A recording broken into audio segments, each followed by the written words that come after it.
Fam, I hope your spirits are still flying high. They've got no business being in any other place, all right? Because I decided today, okay, if they won't shut the heck up and stop, I mean, something that's probably about this big, and granted, it is worthy of attention, but they're taking it all the way. I mean, they're taking it all the way, fam. And I'm going to tell you in just a moment, too. It's hilarious. I mean, okay. I'm gonna. Oh, I got no injuries to report today. Finally.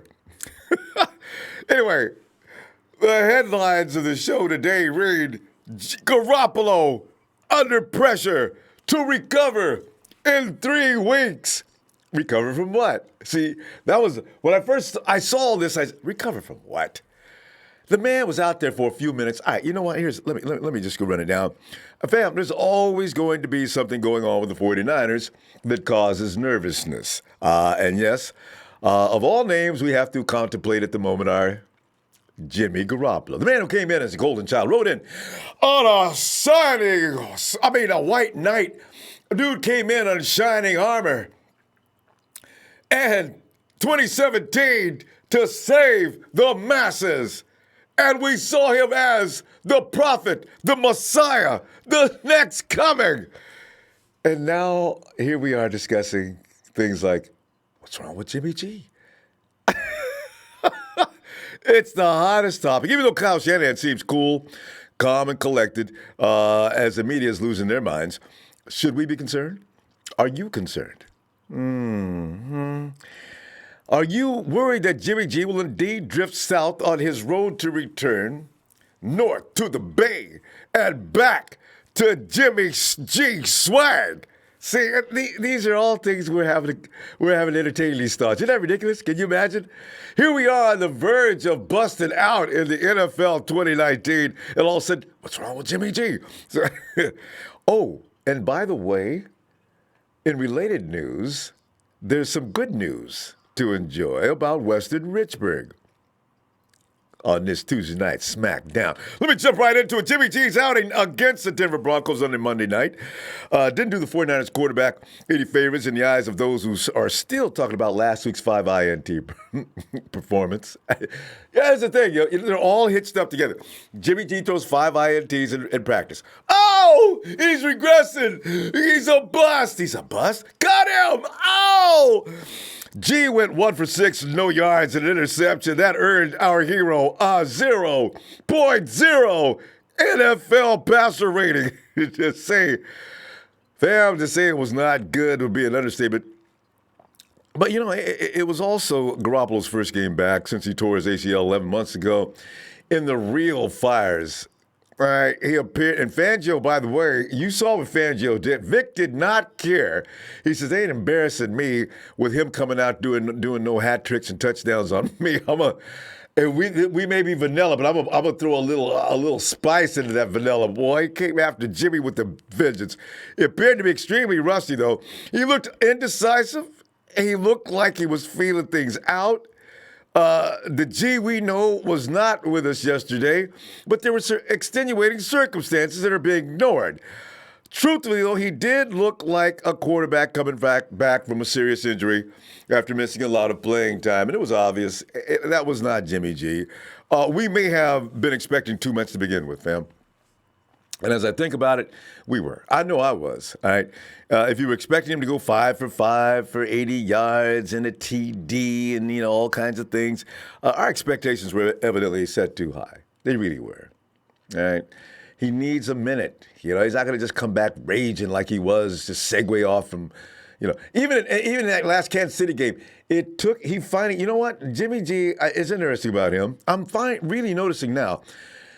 He started off last season kind of less potentially exciting as he left 2017 season. Then as the week went by, he beat Detroit. And then in Kansas City, we didn't do well in that first half. But in the second half, all of a sudden, he started looking like that knight in shining armor we saw coming into 2017. And then what has happened? Boom, the knee. Okay, let me not go back to that. It's a sore spot with me. until we see more more of G, he's actually been placed on the biggest question mark list by so many on the 49ers roster right now, which is significant because much of this season depends on him staying healthy and playing well. As we all know, Jimmy G is the X factor. He is the ingredient. He is the nitro next to the glycerin. He has got to do well. Chris Sims told Mike Florio on Pro Football Talk Live they were discussing the matter early this morning. Sims' response to the 49ers situation was, quote, they have a lot of things going in the right direction. If you're looking at it as a guy who evaluates football like you and I do, you go, okay, offensive line, pretty good. Defensive line, very good, especially if you're healthy. They got Quan Alexander at linebacker. They've got some new receivers. They've got some new running backs. Everything looks like it's up in San Francisco, along with being Lynch and Shanahan's third year. But we don't know what Jimmy Garoppolo is yet to this point. Fair. It is fair assessment. We don't actually know everything we need to know about Jimmy G just yet. This is the first time he's really had to face any adversity in his career. It was a bad week altogether. Whether it's the interceptions in practice and this that we just get yesterday, I think it does show he's in a little funk. He's kind of got to build himself back up, and Kyle Shanahan is going to have to build his confidence back up until he gets that Jimmy GQ swagger again. Pro Football Talk also threw up, unquote, by the way, PFT also threw up the following not-so-subtle statistical comparison between Garoppolo and Nick Mullins, you've got a percentage of us.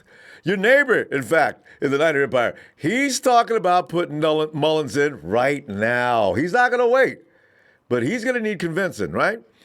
So what do? Garoppolo and Nick Mullins' time during each quarterback's time in San Francisco, with the note that the 49ers can part ways with Garoppolo after the 2019 season. See, this conversation's already started. They can part ways with Jimmy G after the 2019 season and absorb just a $4.2 million cap hit in doing so. See, that's the other side of a bad thing. You don't want to see that happen because if that happens, that means we're going downhill. Nick Mullins may be a good quarterback, but I'm not sure if he's ready to take the 49ers to the playoffs. You could see one ceiling is higher than the other. And I could be wrong about Nick Mullins. I need to see how he would fare in the conditions we have right now with a better system. And when I say that, I mean better talent surrounding him and everything. He could be. He actually could be. But Jimmy G can be. And there's no doubt about it. If he just gets in there and is the Jimmy G that we've seen before. You take a look at these comparisons between the two, the production from the sudden development of Nick Mullins potentially taking over.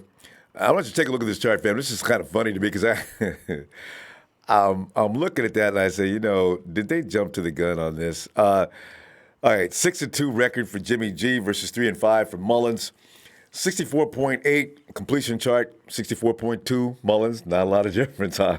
253.1 the passing YPG for Garoppolo, and Mullins is ahead of him there at 284.6. All right. 12-8 on the TD to INT ratio. Mullins is 13-10. It does look promising, doesn't it? And $17.2 million 2019 base salary. Nicky Mullins is only getting paid $570,000 of 49ers. If Jimmy Garoppolo does stall, it appears that Nick Mullins could be just fine, doesn't it? There's a character issue with me on this matter, though. Jimmy G, I know he has that Hollywood swag. Nick Mullins, it may be a little more subtle, but he may actually be able to bring exactly the same thing to the table. I'm just not convinced as I am with G, and that's just the way I see that at the moment. I got some good news though, in direct relation to what we're talking about here. As you know, the second preseason game has magnified the importance of the offensive line. I blamed a lot on Joe Staley yesterday when really if you look back on it, I did look back on it, it wasn't completely Joe Staley. Backup interior lineman Ben Garland was filling in at center with Weston Richburg on the PUP list, as you know, following his offseason knee and quad surgery. Look at it again. I blame Joe. It was Garland. It was Garland. He missed the assignment. And Joe was looking the other way. So that's why when Joe turned around, I was wondering what he was looking at. He was looking at Garland. I was looking at Joe. Maybe you were too. I don't know. Shanahan told reporters today he expects Richburg to be back in practice field after the third preseason game. Richburg struggled last year in his first season with the 49ers after suffering that leg injury early in the season. The inability to effectively anchor makes it tough for a center who needs to try and slow down those monster interior linemen, and you know this. Richburg was very good in his 4 years with the Giants, so we can believe a healthy version of him will probably be better in 2019. Continuity, fam. Continuity. Not continuously switching bodies. Continuity. Ben Garland, a fine example of that. He did not know what his job was. It's key on the offensive line. That's why when McGlinchey left the season, I said, yeah, the good thing is we're all healthy coming out of this season. He didn't say anything about Westberg because Westberg was getting fixed. But that is essential. That's extremely true for the center who was in key communication up front anyway. In fact, it was a couple of missed blitz pickups that directly resulted in bad throws from G in yesterday's game against the Broncos. That dude was not Bradley Chubb. That blitz, they were not supposed to be on G that quickly. So being out of practice for an entire year, and all of a sudden things are coming at him at 1,000,000 miles an hour, it ain't gonna happen. Well, actually, we see G did actually good comparatively. Because you see what happened next. I think the 49ers offensive line adjusted a little better after a few minutes. After they got CJ dropped him down. And then, because Jimmy did good to avoid the sack, actually. He got rid of the ball too quickly, but that was part of it. Now, it remains to be seen whether Richburg will be ready to play by the start of the regular season. But getting at least 1 week of practice in prior to the preseason opener on September 8th is a huge, it's a good sign for his availability to start the year. He will know what to do. So we got a lot on our plate as far as anxieties go. We do know, of course, that Jimmy G has got to get back out there, get back on that horse, Jimmy. I don't think he's the kind of guy that's going to dwell on anything that just happened to him before because he knows what he's capable of. Kyle knows what he's capable of. Most of us know what he's capable of. So we're going to see what he looks like next week. Fam, with that being said, though, let me add this, too. This is hilarious. I caught my email today. Peter, for me, okay, here's the thing. It's a Samoan lesson, all right? Oos, your Samoan language lesson for tonight. Oos's brother. Oos, your Samoan language lesson for tonight. When two vowels are together, like the name Liao, or Liao, is it Liao? Liao. Or Junior Seau. Get it? So Valoga is pronounced Valo-aga. I've been calling Valoga Vala-oga. Valo-aga. Got it? Valo-aga. We may be pronouncing his name a lot in the future. That dude can play. I don't know what the 49ers are going to do, but he can play. And Mr. Link says, I think a good topic for a show is possible trades for offensive linemen. Everyone talks about some players we need to trade. All right, there you go. Are you going to trade anybody for what? And my question is, if you're going to trade anybody for an offensive lineman, who would be the target? That's my question. Who's available that's worth a good? Worth a damn. Who is it that you can actually target and trade, and who's got an abundance of offensive linemen that are talented that we'd have any asset that we don't want to keep that would actually work to get us and make us any better than we are right now? Mr. Leaks, your question. I like it. Let's see what we get. Hey, Jay Anderson. Hey, what's good from Richmond, VA? Repping Niners for life. Jay Anderson, Richmond, VA, and another president out of Richmond, VA. Robert Ibarra, 95023, repping Niners for life. Robert, see you, fam. D'Angelo Carter, my team, looking damn good for the preseason. Jimmy G's just a little rusty, but he'll be okay. One time for our defense. That defense. Who thought the defense was going to overshadow the offense? That is the case at the moment. And everybody ain't even out there yet. Niner Rich says, I'm more concerned with our O-line, and you should be. We all should be. D'Angelo Carter, the two starting receivers, need to be Deebo Samuel and Jalen Hurd. What are running backs looking? What are running backs are looking good? Could end up being the case too. Ray Jr. He said, "What's up? Don't listen to haters when they talk about Jimmy G and his performance. It's just practice." Dimitri Tyler, Jimmy G will be just fine. Just needs to take a couple of hits and shake it off. I agree. Gipster, Debo, golden shoes, Samuel. And he does wear golden shoes, actually. Julius Bustick, give him time, 49ers. A great one struggled, too. Steve Young, Montana, those guys had their bad games. True. Jay Tan, it's the offensive line. It's the offense off of line, but Jimmy needs to take care of the ball, number one. With Jake Tan, the only way he's going to be able to take care of that ball is he's going to have at least 2 seconds. We've seen him. He's accurate. He's sharp. He's great. But if you've got to get rid of that ball quickly, that's what happens. And that's what our defensive line is going to cause a lot of other quarterbacks to do this year as well. Jerry Fresh. He says, you know your team is on the verge of greatness when haters get to the chat room before the show even starts. Thanks, Jerry. Adrian Ibarra says Jimmy G didn't throw an interception until after 9 days into camp. More truth. Barack O'Neill, hey, just wanted to let you know, Jimmy will be okay. Bill Clinton and I are on it. Adrian Gutierrez, he said Mostert is underrated. He should be a starter. Every time he gets the ball, he breaks long runs. If that's not talent, I don't know what is. Don't get me started on that subject, boy. I've been telling you about Mostert. And that's why I used to tell James, I don't know, James, Mostert looks awfully good. Sarah Costa, how you doing, Sarah? Go Niners! We get to my throat juice. Let's get on that phone right now. Because I see the address. Or should I see the number says 661 Palmdale, California. Is it Palmdale or Palmdale? I mean, anyway, 661 area code. Is it me? Yeah. and who is you? What's up, Ronbo? Yay! What is your name? Man, my name's Justin. I'm from down SoCal. Justin. Hey, Justin. California. Hey, yeah. What's going on? Just here had to come on the show, talk about Jimmy, you know what I'm saying? Everyone's tripping about him. Oh, so thinking it's the end of the world, that we got to trade him, and this and that we have to start put Mullins in. Now. I know. C.J. Beathard and all these people, man, talking about that. We should have never gave him a contract. I don't even know what they talking about no more, man. It's going buck wild, ain't it? He only played half a quarter. Like, the man hasn't played for a year. Justin, not even half a quarter. ACL. He played 2 series, maybe 3 if I remember. He came out there 3 because the second was really short. Yeah.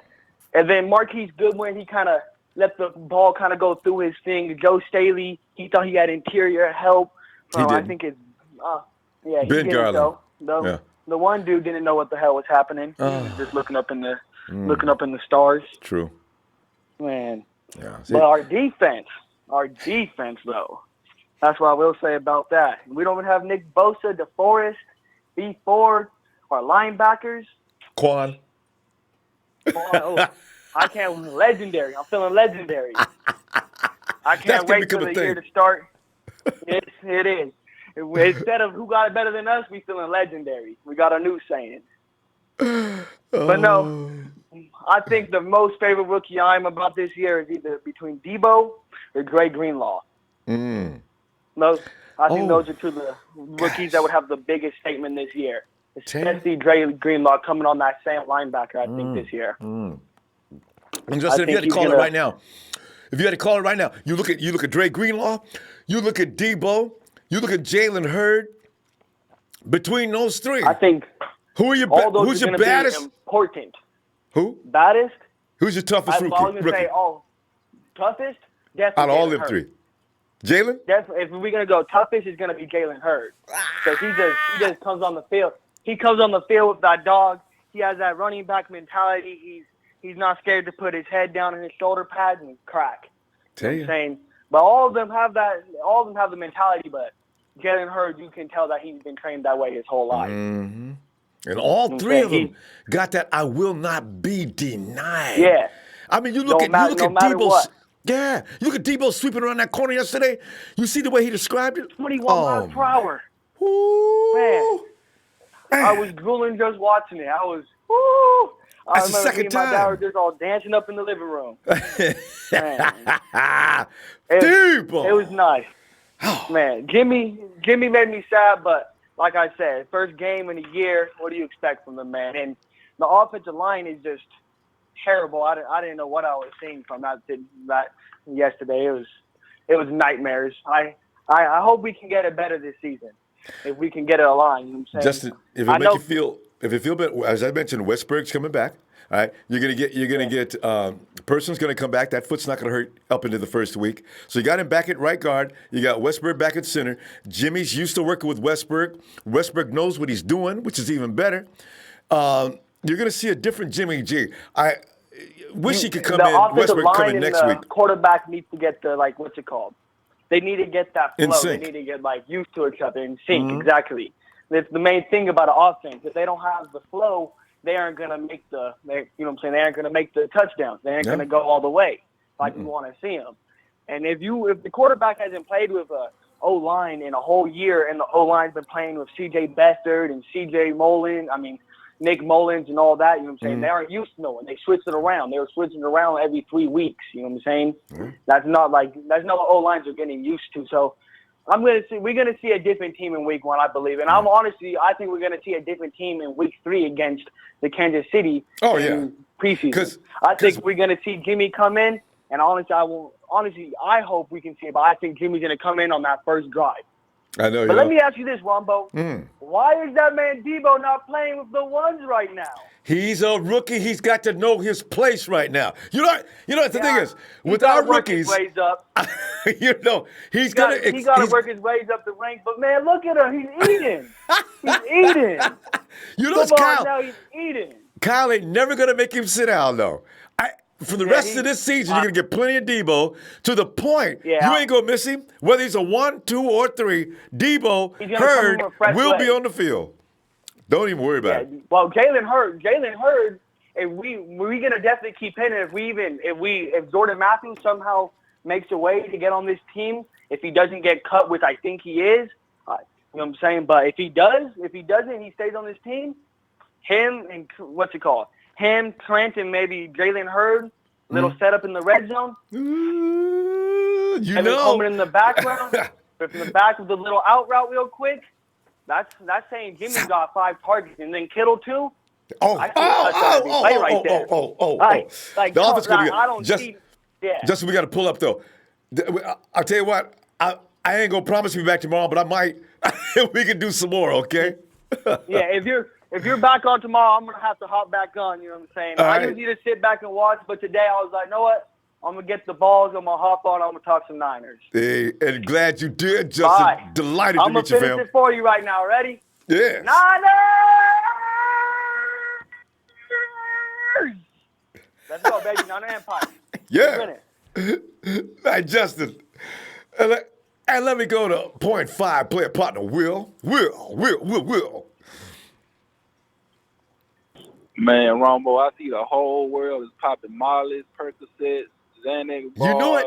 You knew as soon as you woke up, it was going to be going nasty. Ooh, they clowning him. Hey, and Will, here's the thing that made me laugh so hard. I'm looking at NFL Network. After this word, we will tell you why Kyler Murray's bad outing is nothing to worry about, but we will tell you why Jimmy Garoppolo's outing is something to be concerned about. And then I said, oh, here we go. Here we go. Will, talk about this for a minute. My Ronbo, the only reason for hating on Jimmy G is because he was the San Francisco 49ers. The San Francisco 49ers is the most hated team in the NFL right now. Mm-hmm. You know, so that's why everybody trying to crucify Jimmy G. And ignoring everything that happened in the game. All they focus on. It's all G's fault. He should have been blocking. He should have been running the route. He should have been throwing and catching the ball. Oh, God. Well, go ahead, man. I'm sorry, I ain't going to interrupt you no more. Man, still burning. Man, when you tell ACL, man, you come back from an ACL, man, you gonna get timid. You gonna get nervous. You gonna be scared to take a hit, man. That's your body. That's how your body responds. Yeah. That's how your body responds, Ronbo. So, goodness gracious, nothing to do this straight. He got to get back to game speed form. He just got to get in. Everything just has to come back to him. That's it. Everything has to come back to him. And it's gonna take about 2 or 3 weeks, but he's gonna be straight. And that's right. And the thing is, if bodies are coming at you like that, you will be scared, even if your leg ain't hurting. Man, you got Bradley Chubb bearing down on you after a split second. You got him blitzing up the middle, and ain't nobody picking up the blitz. Come on, man. Ain't no quarterback on the universe can do better than that. So Ronbo, man, he was just a little bit timid. He had the jitters because he finally back on the field. Yeah. You know, he kind of nervous with the ACL, but all that's gonna go away eventually. All that's gonna go away.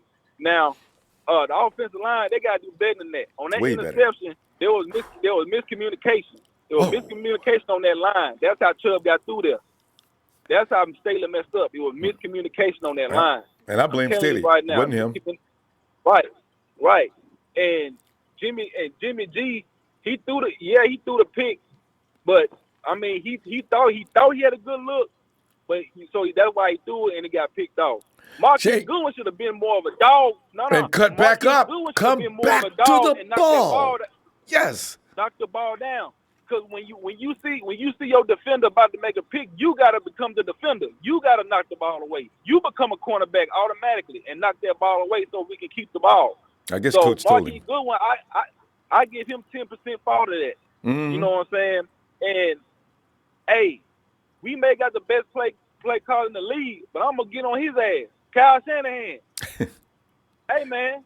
Wait, let me give you an installment. Let me give you a start. It's Tuesday Night Smackdown. Right.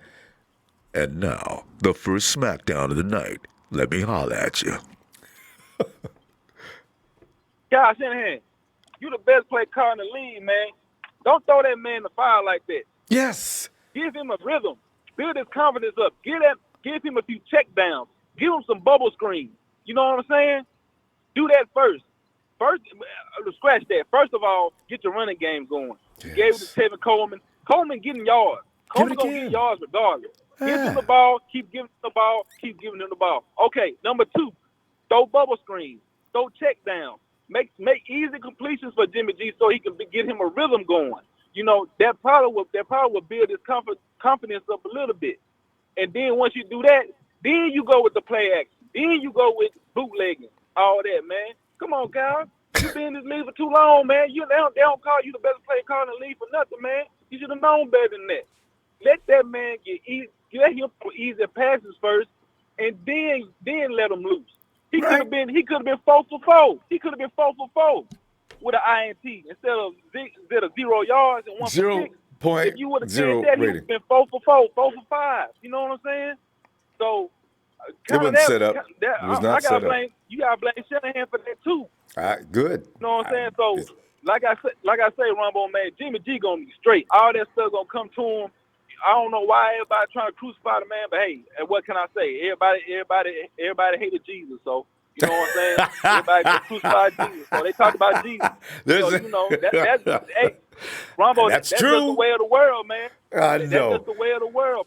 People, everybody got haters. I got haters, Ronbo. You gonna have haters. Everybody. They talk to me every day. I see them all the time. They got a hater somewhere. So, hey, man, look. I tell you what, though. I was hating on this man, but he got all my respect back. Quasi Tart. Keep doing your shit, bro. I love that shit you were doing. You were laying that wood, man. You were coming up filling them gaps, and you was kicking ass. Solomon Thomas, shout out to you. I gave you hell from the beginning. But it look like to me you back, baby. You better do your thing, man. And you're doing good. Keep doing. You're making it look good, bro. For real. So, like I say, Ronbo, ain't nobody running on us this year. Nobody. I don't give a damn who you are. Well, ain't nobody running on us, man. And I agree. Good stuff, Will. You brought it all to light. And yes, Jimmy G is a little timid out there because if you just get off that knee, you don't want to go back in the hospital. But if you see bodies coming at you like Bradley Chubb at 100 miles an hour and blitzes, yeah, it's going to freak you out. I just got out the hospital. Keep that dude off of me. I understand. So you're right. Hey man, Ron, I'm gonna tell you, man. This game coming up this Saturday, Jimmy G gonna be 7 for 7. Watch. That's the way he do. Yards in the TD. Huh? Watch. That's the way he do. Every bad outing he's had this season of practice, the next practice he came out and just tore the defense up. Let's see what happens. All right. Will, give me that outro, man. I love when you do that. Go ahead. Oh, well, my pleasure. Shout out to you, Ronbo, man. Shout out to my TNT fan, my player partner, Dre. Trey's Big Show, Dre Fresh, Russo, St. Louis, Daniel. You know what I'm saying? Shout out to the Hit Squad, man. Shout out to Rico and all them boys, man. Hey, look, man. Fuck the Rams. Fuck Rudy. And he's back. They lost the Super Bowl. They only scored 3 fucking points. They only had 3 fucking points the first preseason game. They had more than 3 points the second preseason game, but that don't mean shit because they still broke. I will. Woo, man. All right. Oh, and let us now eyes to the back door as the Rev enters the building. Rev! Ronbo. Yeah. Man, Rev, the onslaught. And this is what's fun about being a 49er fan. The overreaction to bad news. They love to see bad news happen to the 49ers. Jimmy comes out there and stumbles. Oh! 4-12! Here we go. So, Rev, shed some light on this. Oh, yeah. Woo! Let me, because I want to get right into it. So I'm going to give a shout out to my family worldwide. Rep that beautiful red and gold 24/7, 365. Shout out to the man Ronbo for giving us this platform to speak our frustrations and our love and our passion that we have for our beloved 49ers. Well, got that out the way. I'm going to jump right into this shit because I'm a little agitated. The Rev is agitated. I understand that, as 49er faithful, our expectations are high because we set the standard of what winning is. The one thing that really gets me is, I understand everybody got their own opinion, their own whatever. But listen, family, listen. The Jimmy G ain't this, start Mullins, blah, blah, blah, all this hate, this, that. Listen, I bet one of you out there will put on pads and do what Jimmy G did last night. There it is. I'm going to throw that out there. Second, I give props to Chubb because he was a beast at college. So that kid, he's learning from one of the best linebackers in the game, Von Miller. So he did his thing. It was a lot of F ups and miscommunications, things like that. But what gets me is, even though we had those hiccups, we bounced back. Like, we looked like a total different team in the second half. We bounced back. Shout out to my big bro Will. You know what I'm saying? Always preaching that boy, I love you, boy. You get that real, homie. I love that. But yes. I agree with him. Give Jimmy some rhythm. Give him rhythm plays. You know what I'm saying? To hey, little dink and dunk here and there, boom, boom, boom, boom, boom. Mm-hmm. Granted, we got a lot of money invested in Jimmy G, so yeah, I want to see something. But it's okay. I saw on Twitter from the GOAT. I'm going to shut everybody's noise up right now because when the GOAT speaks, there's nothing you can say when the GOAT speaks. And the GOAT literally said on Twitter, relax everyone, Jimmy G will be fine this year. It takes a while coming off an ACL injury. Hashtag never stop. Hashtag never quit. Be great. I want to throw y'all back into memory lane. Y'all remember 1997 when Jerry went down? Mm-hmm. That same year, Jerry went down. Steve Young had concussion. That same year, we went 13-3 without Jerry Rice. Granted, we had T.O. and supporting cast, but even still. That's why, listen, ACL injury, that's serious. That is very serious. That's why I'm completely with, hey, I'd rather him get out there now, have a little rust, whatever. But come week one, it's a whole different subject. Because did you see what that boy, Mr. Moster, came in the game looking like, you know what, I am not going to be beat today, and he did some business. I like that. I love it. We got a backfield that's going to be dangerous. Just I'm telling you. ridiculously good. Ridiculous. But I'm with this all the way. You know, the nature boy got to say this. Defense wins championships, and that defense last night came out with a vengeance. I love to see pressure. You know, we were breaking up passes. Jaquaski Tart looked like a whole Pro different Bowl, demon. baby. You know what I mean? Like, I was like, all right. I said, okay, Tart, do your thing. I like that. It was one guy that caught my attention in NFL. I think it was NFL that highlighted him. What is his name? Kevin Givens or something like that. Number 60, our defensive tackle. Oh yeah, Givens. Dude, I didn't even know who he was. He came out on the field, made that dude play. So who was that? a beast. Like, I rewatched the game, and this kid was hitting the gaps. He was in the backfield. He was on it. And big as he is. That's like one of those, exactly, and got an explosive first step. Oh, my God. Okay? Listen, we will be okay, family. Just stop the Jimmy G hate. Just listen. I understand we're happy that it's 49er football. I get it. But right now, we're this preseason is just evaluation.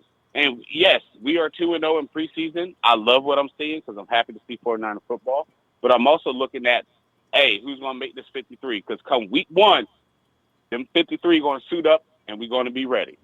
Because Tampa Bay has a problem, and that problem is pain and punishment. If this defense is doing damage with second and third stringers, just imagine when when you got to face Bosa, Ford, Buckner, Armstead, like it's Quan. It's going to be a headache. It's going to be a headache. And then another thing that I really loved that I saw yesterday was I love Uncle Sherm. I do. I got much respect for that guy. He was pumping up every single time we made plays. He is out there being that veteran presence that we need in that secondary. Like, and he's fired up about his team, and we need that. We do. I heard I heard Alex Boone just say, you know what? He knows what this team is about. They're Super Bowl caliber. We're going to do what it do. Hey, I'm going to end it off like this. Y'all know how I do it. In order to be the man, you got to beat the man. Ronbo, I thank you. We love you for this platform. Family, calm down. We're going to be okay. Come week one, rep your colors. Let's go ahead and bust these Buccaneers wide open. We got to focus in mind. That's number 6, baby. Let's do this. Yeah. 9 of faithful for life. That's how we do it. Ronbo, I holler at you. Thank you so much. You know what I'm saying? Hey, family, just rep them colors all the way. That's how we do it. 9 is for life. Nature Boy is out. Woo! James, love you, man. At you, Ronbo. I may be back tomorrow. I'm going to sing. If not, the day after for sure. Thanks, James. Oh, no doubt. All right, peace. Okay. I'm not sure. I'm getting a signal over here. Anyway. Give me. I'm looking at. I'm talking to Reb. I'm taking James. Sorry. Let me. Sorry. Reb, have a good night. Hey, let me. Well,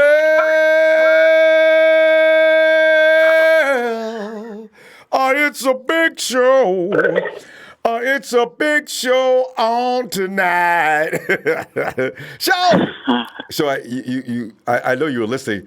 The beat up after you got off. Well, you always get that. You used to. Oh, I know. I hurt some feelings last night, and I really don't care. Because all I care about is winning. Well, yeah. But anyways, this whole Nick Mullins over Jimmy Garoppolo talk needs to stop. I saw your chat last night, and that was all that was in there, and it was blown up after that performance Jimmy had coming back from his injury. Like, that's expected. What do you people expect for him to come out guns Especially blazing, live action, like beating real the action, hell out of? It's basically a scrimmage match. You know what I mean? That doesn't really count. So he's just basically getting the rust off is all he's doing. And we were panicking for nothing. It was not like it's the regular season game or anything like that. And like Jimmy said too, he would have liked to stay out there a little longer to get in. Of course he would. You know, and then he might found his groove. But we give him 3 chances. All right, he's a bust. Trade him. Sell it. Got him. Get rid of him. You know, oh God. Yeah. What is that? It's like a carousel that's not been running for a while. Yeah. You know what I mean? You have to get all the rust out before you can make it running and again smoothly. You know what I mean? That's basically what it is. That's basically what Jimmy's going through right now.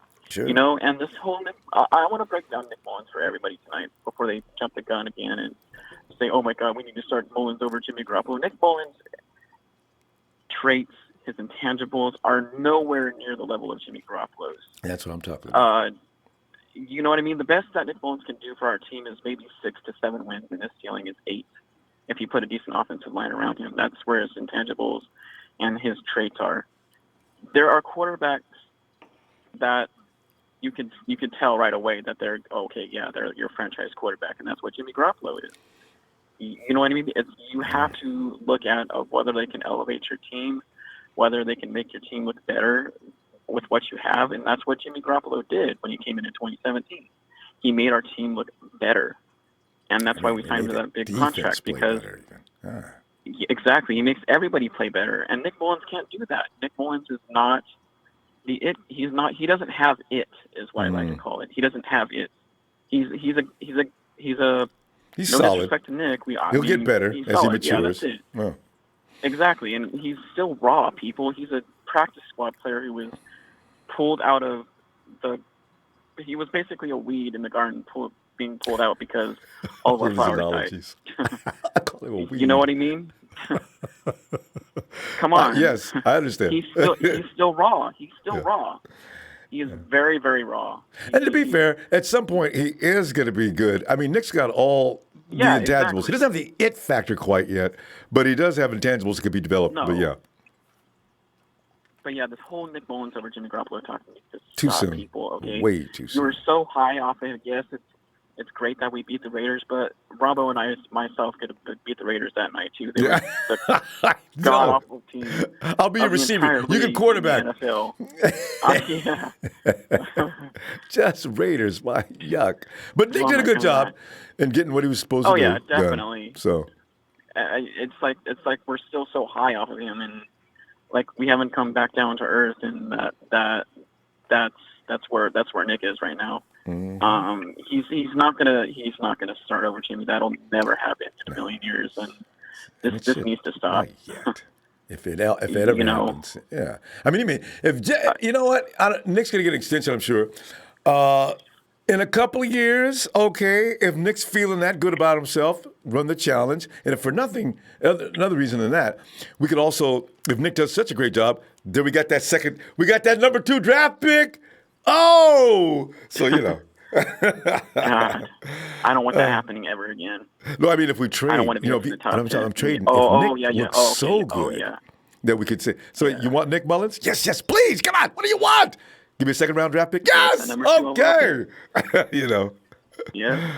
So.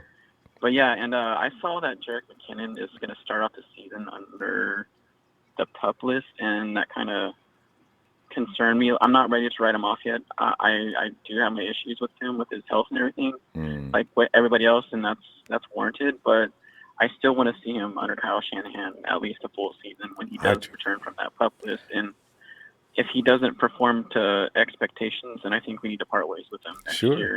And that's what it should be. Because I'm dying to know why Kyle wanted him, and a lot of people don't. But Kyle must have saw something there. Well, I think he was the best available back in free agency during that time, and for what Kyle likes to do. Le'Veon Bell was, exactly what fits his scheme. He needs a receiving back, you know. Yeah. So and that was the best receiving back on the market during that time, and I guess apparently that's why we went out. We actually got into a bidding war with the Jets. So exactly, and there's not that many running backs that fit Kyle Shanahan like he wants them to. So if he goes out, if Kyle Shanahan says this guy's my guy, we need to listen. There must be a reason why. Yeah. And you notice we don't have any running backs that aren't good. These guys fit the system, and the 49ers hold on to him. Brown and Shanahan, they know what a running back is and what he's going to be capable of in their system. This is why anybody that's trying to argue with that should really check yourself, you know? But, and one more quick thing. Did you see that they paid, oh my God, Zeke? the linebacker out of Dallas before Zeke Elliott today? They gave him Jalen Smith. That whole drama in Dallas is making me laugh. Where's Texas? I know. We gotta go though. Show. That's such fun. All right. Dallas has become the comedy center of the NFL. Including Dre. Shout out to Dre. You know I Yes, love Dre. yeah. A lot of love. Don't forget. Yeah. But anyways, y'all have a good night. Shout out to the TNT family and the Night Fan Club. And Jersey Joe, because he gets butthurt every time we don't give him a shout out. And you all have a good night. All right, take care. You guys killing me, boy. Good night, Joe. Hey, Dre, other player, partner, .5. Hey, man, what's happening? Hey, man, I did kind of go hard on my boy Big Show. I know. I was trying to calm you down because you know you don't hate on Show. I was on one, bro. I was on one. I was in my feelings. I ain't even gonna lie, bro. It's all good, though. I love your show, man. So I was on one. No, you know what I'm saying? Man, I rewatched the game on NFL Network. Might have stayed up too damn late to do that, but I did anyways. What I don't understand is you got your franchise quarterback coming back from an ACL, right? The first 3 routes that he had him run, he had our wide receivers run besides for the Coleman runs, which he averaged 7 yards a carry, which is pretty damn good, and he also kept running a 12-yard carry, but they called it back for a holding call. He was throwing. He had Jimmy G dropping back, throwing timing routes. Right. He had him throwing a comeback route. He had him throwing a delayed crossing route for the slot. Which is a route that takes time to get the ball off. He had him. He had him throwing another comeback route to the right hand side to where it's the comeback a route on the outside. And it's like, bro, those are timing routes to where he needs to get in a rhythm in order to be able to throw those passes. And it's not those are not routes that you're going to run and be able to get the ball out quick. If Coleman was getting damn near a first down on every time he touched the ball, why not run play action? Yeah. Why not run play action? Run play action. Run a bubble screen. Switch it up a little bit. Get Debo in there or Jalen and do an end around. Tossing the ball and let them get loose with their feet. You know what I'm saying? Like that's the only thing that I didn't understand what Kyle was doing. You know what I'm saying? I agree with my player partner Will wholeheartedly. You know what I'm saying? But then again, we got to look at this, guys. He didn't have his safety valve, which is George Kittle, in there. He didn't have his check down master in there. And that's going to make so much of a difference. Also, the receivers that we've seen that were out there probably is not going to be the starting rotation. We don't know what the hell starting rotation is going to look like. Ben Garland is not going to be a starter, okay? Kanaji, it's not going to be a starter. That's going to be Mike Pearson and also Weston Richburg. You know what I'm saying? And one thing I say about Weston Richburg, he's a tough son of a gun because he played for, the last 2.5 months of the season, on that knee, seriously hurt. On that knee and that quadricep that he needed to have surgery on, and he still played through it. So that's why his PFF dipped and his performance dipped. You are not, a guy who has an average, 84, 85, and then an 87 PFF for no reason. That means you know what the hell you're doing and you're damn good at it. You know what I mean? So, things are going to change up. And I guarantee you, Jimmy G is watching film and practicing his ass off, licking his chops for the Kansas City Chiefs. I know. See, let's not forget. Let's not forget. That's the team where, you know what I'm saying? That's the team where he was almost leading that comeback, and he made that fatal mistake by trying to get that extra yardage. He wanted to get that first down instead of get out of bounds. You know what I mean? And 9 times out of 10, anybody who's a competitor would have did the same thing. I would have tried to get the first down too. You know what I mean? Yeah. So, bro, I'm definitely thinking that he's gonna turn it. I'm not thinking. I know he's gonna turn it around. Anybody in this chat can say, "Well, I would have did this. I would have did that," bro. If you tore your ACL and you got a big, 265 pound, 60, 75 pound dude coming at you, who ain't nobody run stopping 4.5s and 4.6s. Yeah, come on, man. And on that play on Joe Staley, that was a curl. You know what I mean? So basically, what that is the defensive tackle drops back and comes around the end, and then the defensive end, he curls inside. So Joe Staley was instantly thinking, there's a defensive tackle coming, so I'm going to take him, and the guard is going to take the defensive end, and then you know what I'm saying, and then the center is going to take the other defensive tackle, because all parts of the line is going to shift to that side, right? Exactly. Well, what they did was they ran a curl with Bradley Chubb, and then the defensive tackle he shifted down to the left hand side. So that means that guard was supposed to pick him up, but because we got Najee, whatever the hell his name is, and not Mike Pearson, not Mike Pearson, who's a veteran, who would have picked that up. That's why that happened. You know what I mean? So I'm not really. It's preseason, second game of the preseason. And Dre, you point that out. Really this is why when people keep talking, we need another offensive lineman. No, we need the guys that have been working together to stay together. Yeah. They know each other's moves. They know how to read the same time, and they're going to see the same thing. Something else, Dre. I think you pointed it out yesterday, too. Fangio schemed. Everybody's running vanilla. Fangio schemed on G. When he set that defense up out there, the secondary, as you were seeing, you see the position he had him in? Yeah. He had it, everything was blanketed in a way that Jimmy, even if he throws a timing route, and like Kyle said, he put that ball in the right spot. Fangio seeing it coming and was ready for it. Yeah. All right, that's fine. And there's probably a playlist of about 50 plays that I bet they have access to, you know what I'm saying? They just had practice against each other. You know what I mean? Like, they knew what was coming. You know what I'm saying? And Fangio is headstrong. And he was like, man, shit, Jimmy G ain't going to come out and, embarrass me in front of all these people. You know what I'm saying? So, he sent everything in the kitchen book at him. And then also I didn't see – we're an offense that moves, that has a lot of movement on the front line. You got, tight ends stepping back and shifting over to the other side of the formation. You got running backs, going to the movement? right side. Yeah, there wasn't he didn't want any flags. Like there was none. Like, it was just vanilla envelopes. You know what I'm saying? So, Dre, we got to go, Dre. It's not nothing to be concerned. Yeah, man. It'll get better. Wait for man. Kansas City. Yeah, man. Shout out, man, to the TNT fam. Play upon the will, Trey Trez, Big Show. I love you, bro. Russo, Shea Lewis, Jerry Freshman, Bob Money, all the guys, man. I saw a lot of people throwing him under the bus, and I even said, yeah, he looked like stir-fried through the water. But at the end of the day, when you take a step back, man, the dude just started running 3.5 months ago. I know. And he'll get a chance. He just started running 3.5. Yeah, come on, man. And like you say, Dre, it ain't going to make no difference. He shall return as early as next week. All right. All right, Dre. Yeah, most definitely. All right, bro. Maybe back tomorrow, right? All right, fam. Dre with good stuff as per usual. I'm going to start calling Phil Dr. Phil. Phil! Hey, Ronbo. Hey, Phil. I'm doing great. It's like I throw my monitor up, I look at the dailies, and everybody's crashing down on my boy Jimmy. I said, this ain't right. Come on, this is not right.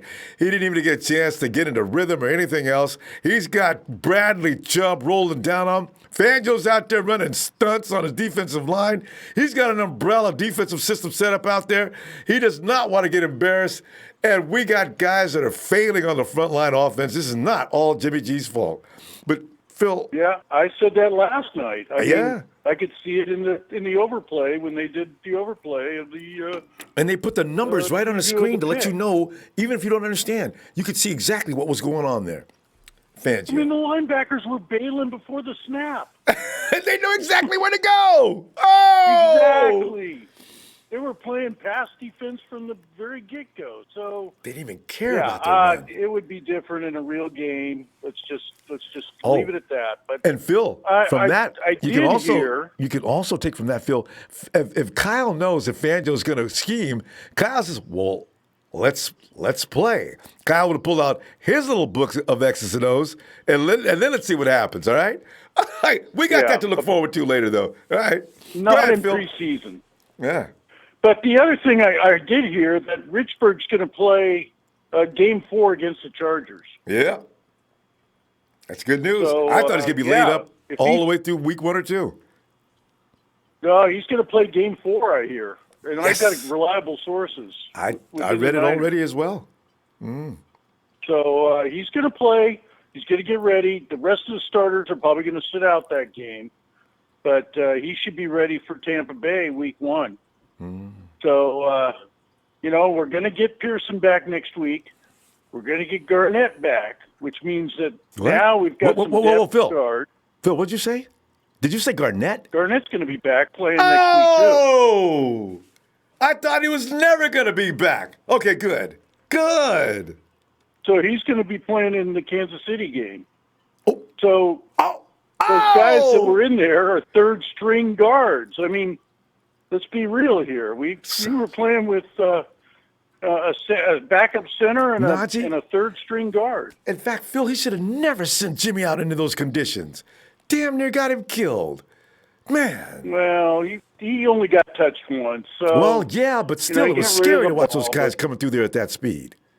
Clean through. Yeah, well, but you got Von Miller and you got Bradley Chubb.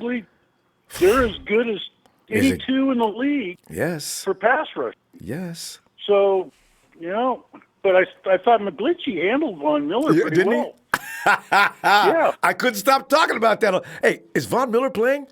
Hey guys, do you see Miller on the field? I kept looking through the screen. He wasn't even in the plays. I mean, McGlinchey handled him. At all. Oh. Jesus, Mike McGlinchey. There's some good signs on the offensive line.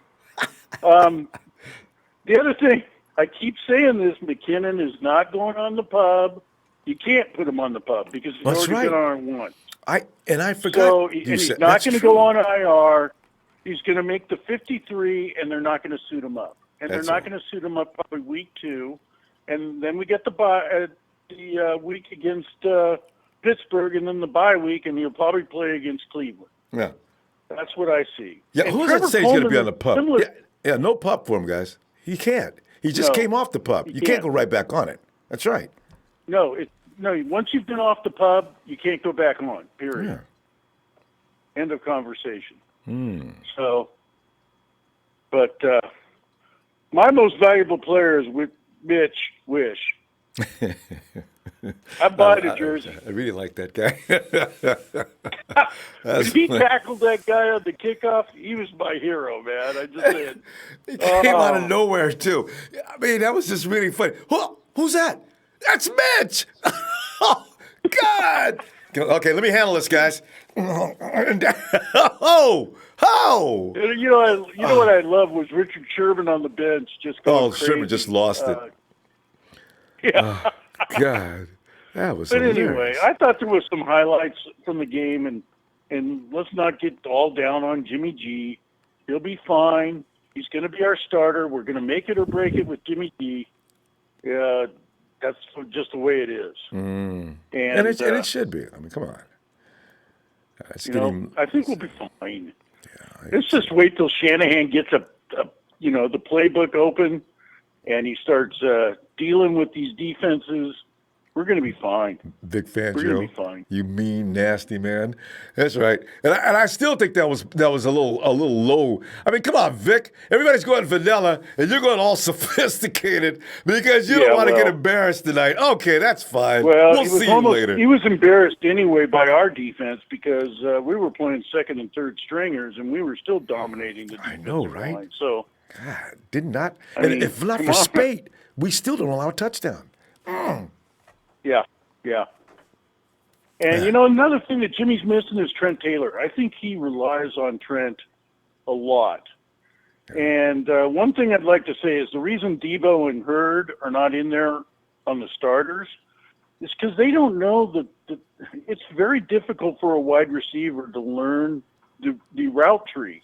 They've got to read defenses as well. And so a quarterback has to have confidence in the wide receiver, and the wide receiver has to have confidence in reading the defense. And that takes time to develop. Finding the open spot. But Phil, we got to pull up. Seems like we got a lot of callers we're going to try to get to. But Phil, always as usual, Phil, good stuff. All right, later, Ronbo. Thanks, Phil. Okay. Have a good night. Bye. Yeah, we got to remember that. We keep thinking that Jerick McKinnon's going to go on the pup. Oh, he just came off the pup. And by regulations, you cannot come off the pup and get put back on it. So I keep forgetting that myself. He is one of the founding members of TNT. He is from Atlanta, GA.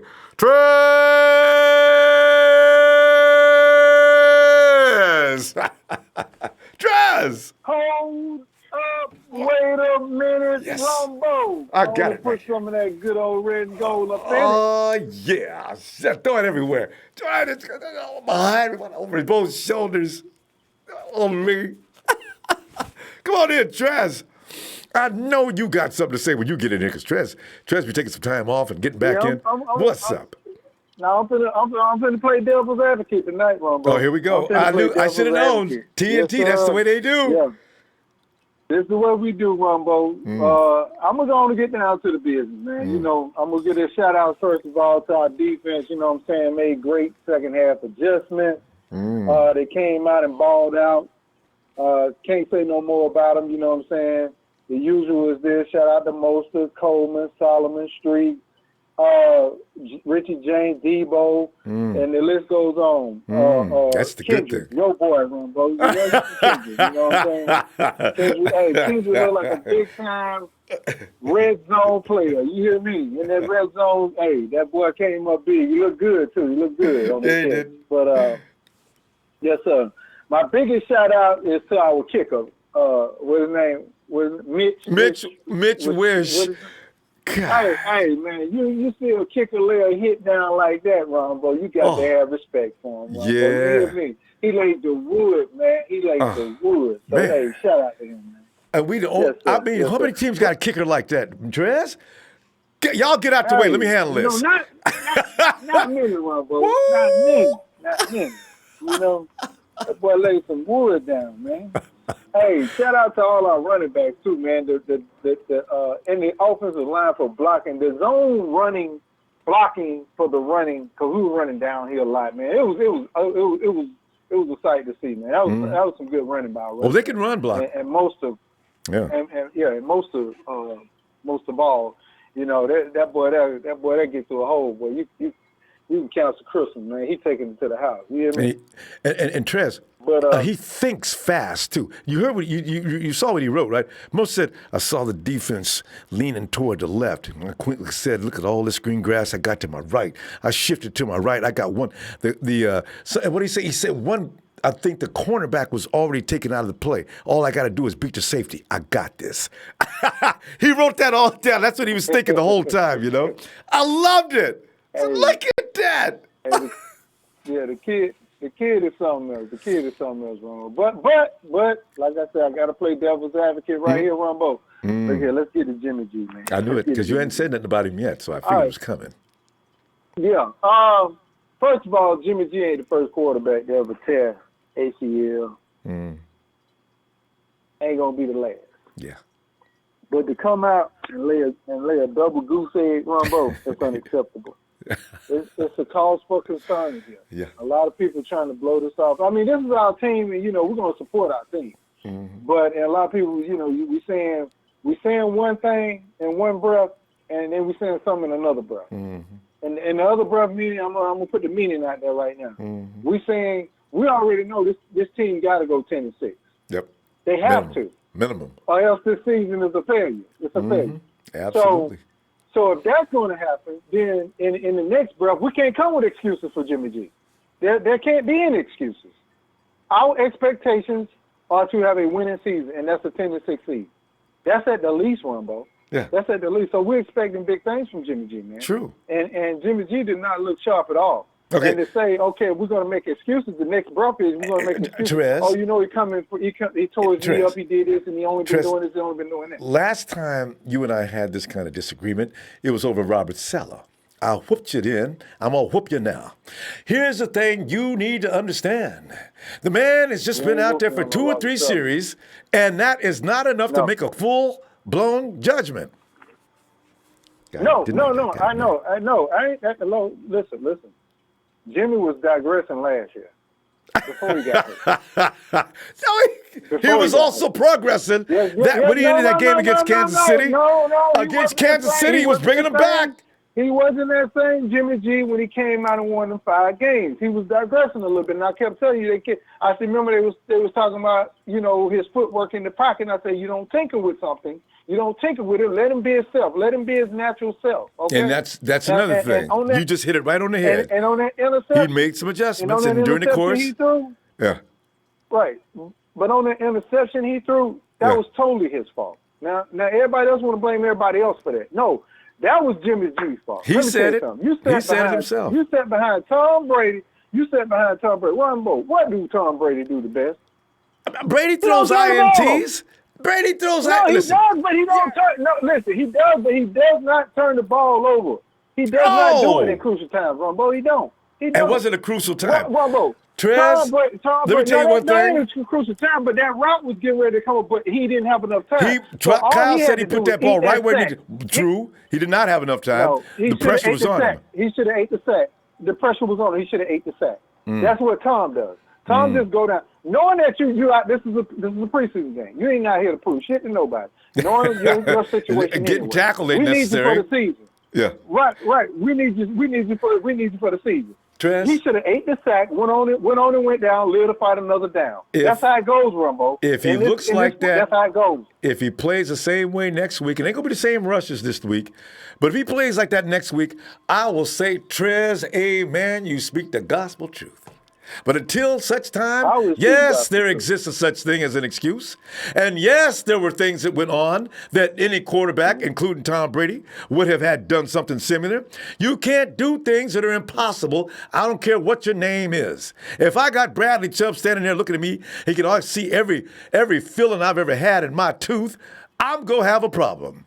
So therefore, I'm not going to say it was all G's fault. I can't do it, Trez. I can't do it. It was Jimmy G's fault on that particular play. I knew I wouldn't change your mind. He knew it. He knew it. He admitted it, and that's what it is, Ronbo. Right. So I'm not going. And let me move it on real quick. I'm going to move it on real quick. And I agree with Will. Will was right.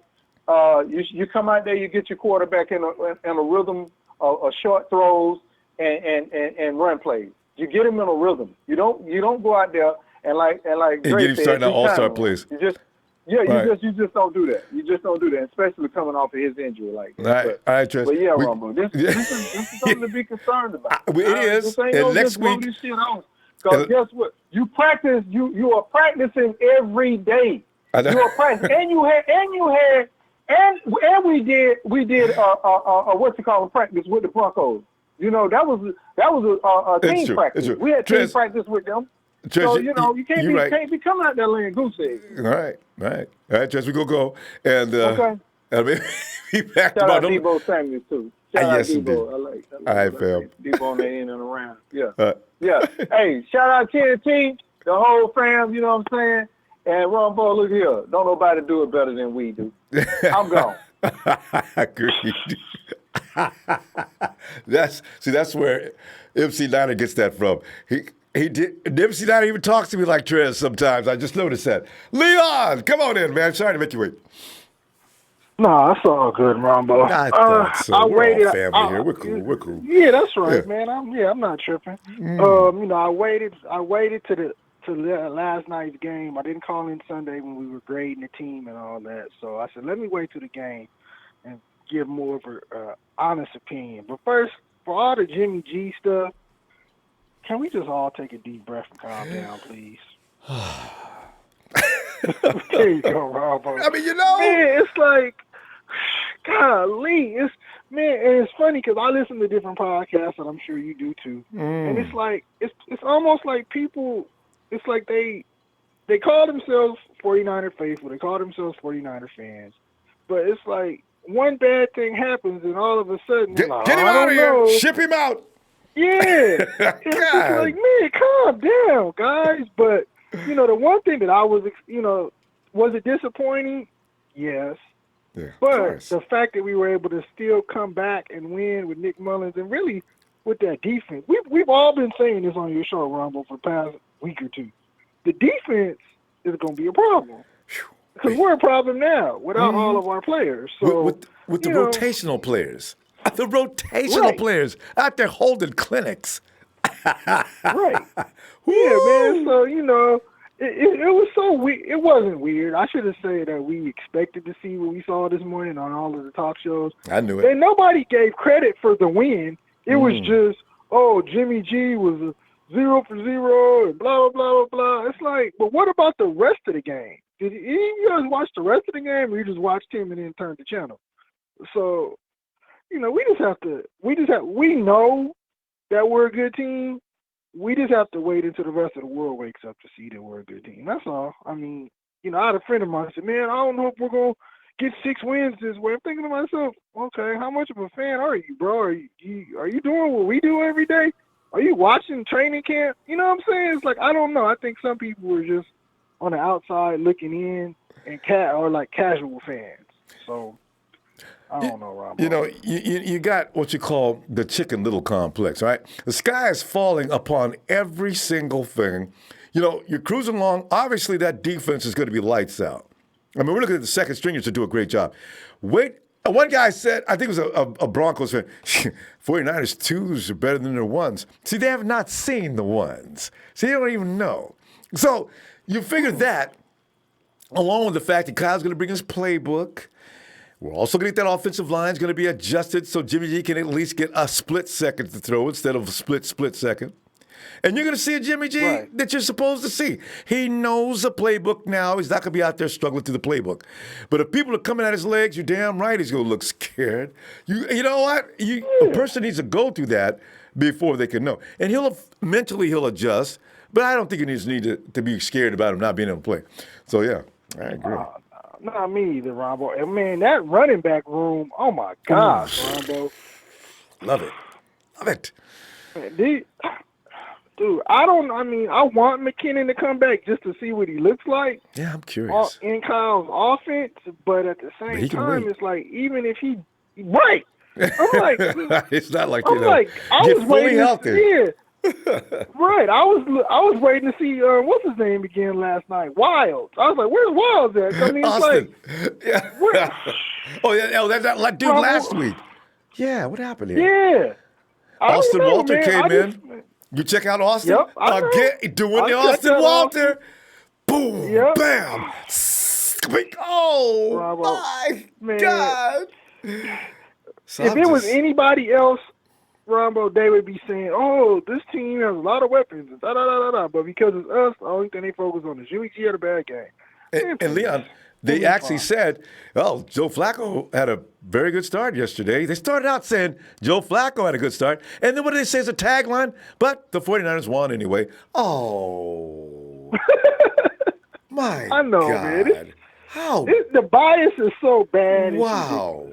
You talk about Joe, sorry-ass Flacco just got traded, and nothing about the 49ers defense or anything else. But the 49ers won anyway. I couldn't stop giving middle fingers to my screen, The one person I can say that I'm not going to hold you because I know we got to pull up in a minute. One thing I can say, I saw somebody on ESPN. They said, oh, don't worry about Jimmy G. He was like, he's just not going to rust off. But I was like, wow, somebody actually watched the game and knows what's going on. So, thank you. Man, we'll be all right. I can't wait to see the Kansas City game. I can't I don't know how we're going to see it. I don't know how we're going to see it because it's not on NFL Network. Well, I'll figure that out later. But it's not on NFL Network. Everything's on NFL Network. Not this one. Not this game on this Saturday because they got that. They have that three. They have what is that? Those 3 games coming up on Saturday, and the 49ers aren't one of them. So we got to figure that out. It's on local networks. I got to check that out because usually NFL Network they carry all games, but not in all areas. That'll be the problem. Right. There. Yeah. That might be the problem. But, Ronbo, like I always say, man, we'll be all right, man. Niners since a minor was a nation to an empire. We're all right. All right. We're all right, man. Yeah, good stuff, Talk to you later, Ronbo. All right. All Have a good right. night. And we go down to Kenny. Ronbo. Kenny. Okay. We're tonight. It's a group hug as everybody looks back and watches the feeding frenzy on Jimmy G by the media today. It's just really outrageously nasty. And I'm never going to get over that. Joe Flacco had a very good outing yesterday he scored 3 points on us, Kenny, and he had a very good outing. Or did he score 6? Even that. He didn't get into the end zone. But the 49ers won anyway. Oh, wow. Guys, is that nice? Jesus. Okay. Yeah, anyway. I agree. I agree with you on the thing. He's just rusty right now. But there's no excuses on something I'm going to bring up. And the O-line, they had fault there too. But there is no excuse not to throw the ball out of bounds instead of throwing it up in the air for just anybody to grab. And he'd done that more than once yesterday. And luckily, there was only one interception because he threw the other one right to the guy, and the guy he ended up dropping it. So there's no excuse for that. They have to teach Jimmy G how to throw that ball out of bounds when there's no one open, and the play is going to end up being dead. So, but Kenny, on that though, I think he thought he had a guy open. I don't know, man. He just didn't look all there yesterday. Well, he didn't. He was definitely out of sync and out of character. But the thing is that one shot he threw, as Kyle explained, he put it in the right place. There was something else going on there. Kyle was actually putting some of that blame on the receiver. And I don't know. He didn't want to throw him under the bus on that press conference, but somebody wasn't in the right spot, or the timing was off, or Jimmy released too quickly because of the pressure. There were several factors there. But I don't think he was throwing at somebody he didn't think was there. He thought he had it timed right, and he was wrong. That's the thing there. Yeah, enough about Jimmy G, man. I want to talk about a mythical creature, okay? I want to talk about something they call a three-headed dragon. And we have that on our team right now with Coleman, Breida, and Mostert. Wow. Mostert looked amazing yesterday, and he had 9.5 yards per carry, and he looked awesome. And you know what? He was receiving the ball. 42 he was running yards, the ball. 58. He was doing all of it. And you know what? Everyone keeps talking about McKinnon. We don't need McKinnon. I don't know. It's no secret that Kyle Shanahan has made some mistakes since he's been here. It's no secret. And getting McKinnon was one of them because we already had good running backs on our team. But, Kenny, how do you know McKinnon's – see, this is the thing.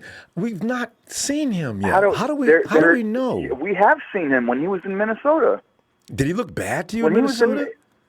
He did. I don't like the way he runs. He might be good at receiving the ball, but that's about it. That's the thing. And he was behind Cook. He was behind Cook, as a backup. And even when Cook went down, Murray came up, and he was still a backup. He couldn't beat anybody out of their job. But here's the thing, Kenny. Out of Kyle's system, a guy with McKinnon's skill is gold. That's why I'm saying you're looking at him as a running between the tackles guy. No, I don't even think Kyle's looking at him as a run between the tackles guy. He wants McKinnon to put him in mismatches so he can abuse people. I want to see that. So I don't know how anybody's not curious about that.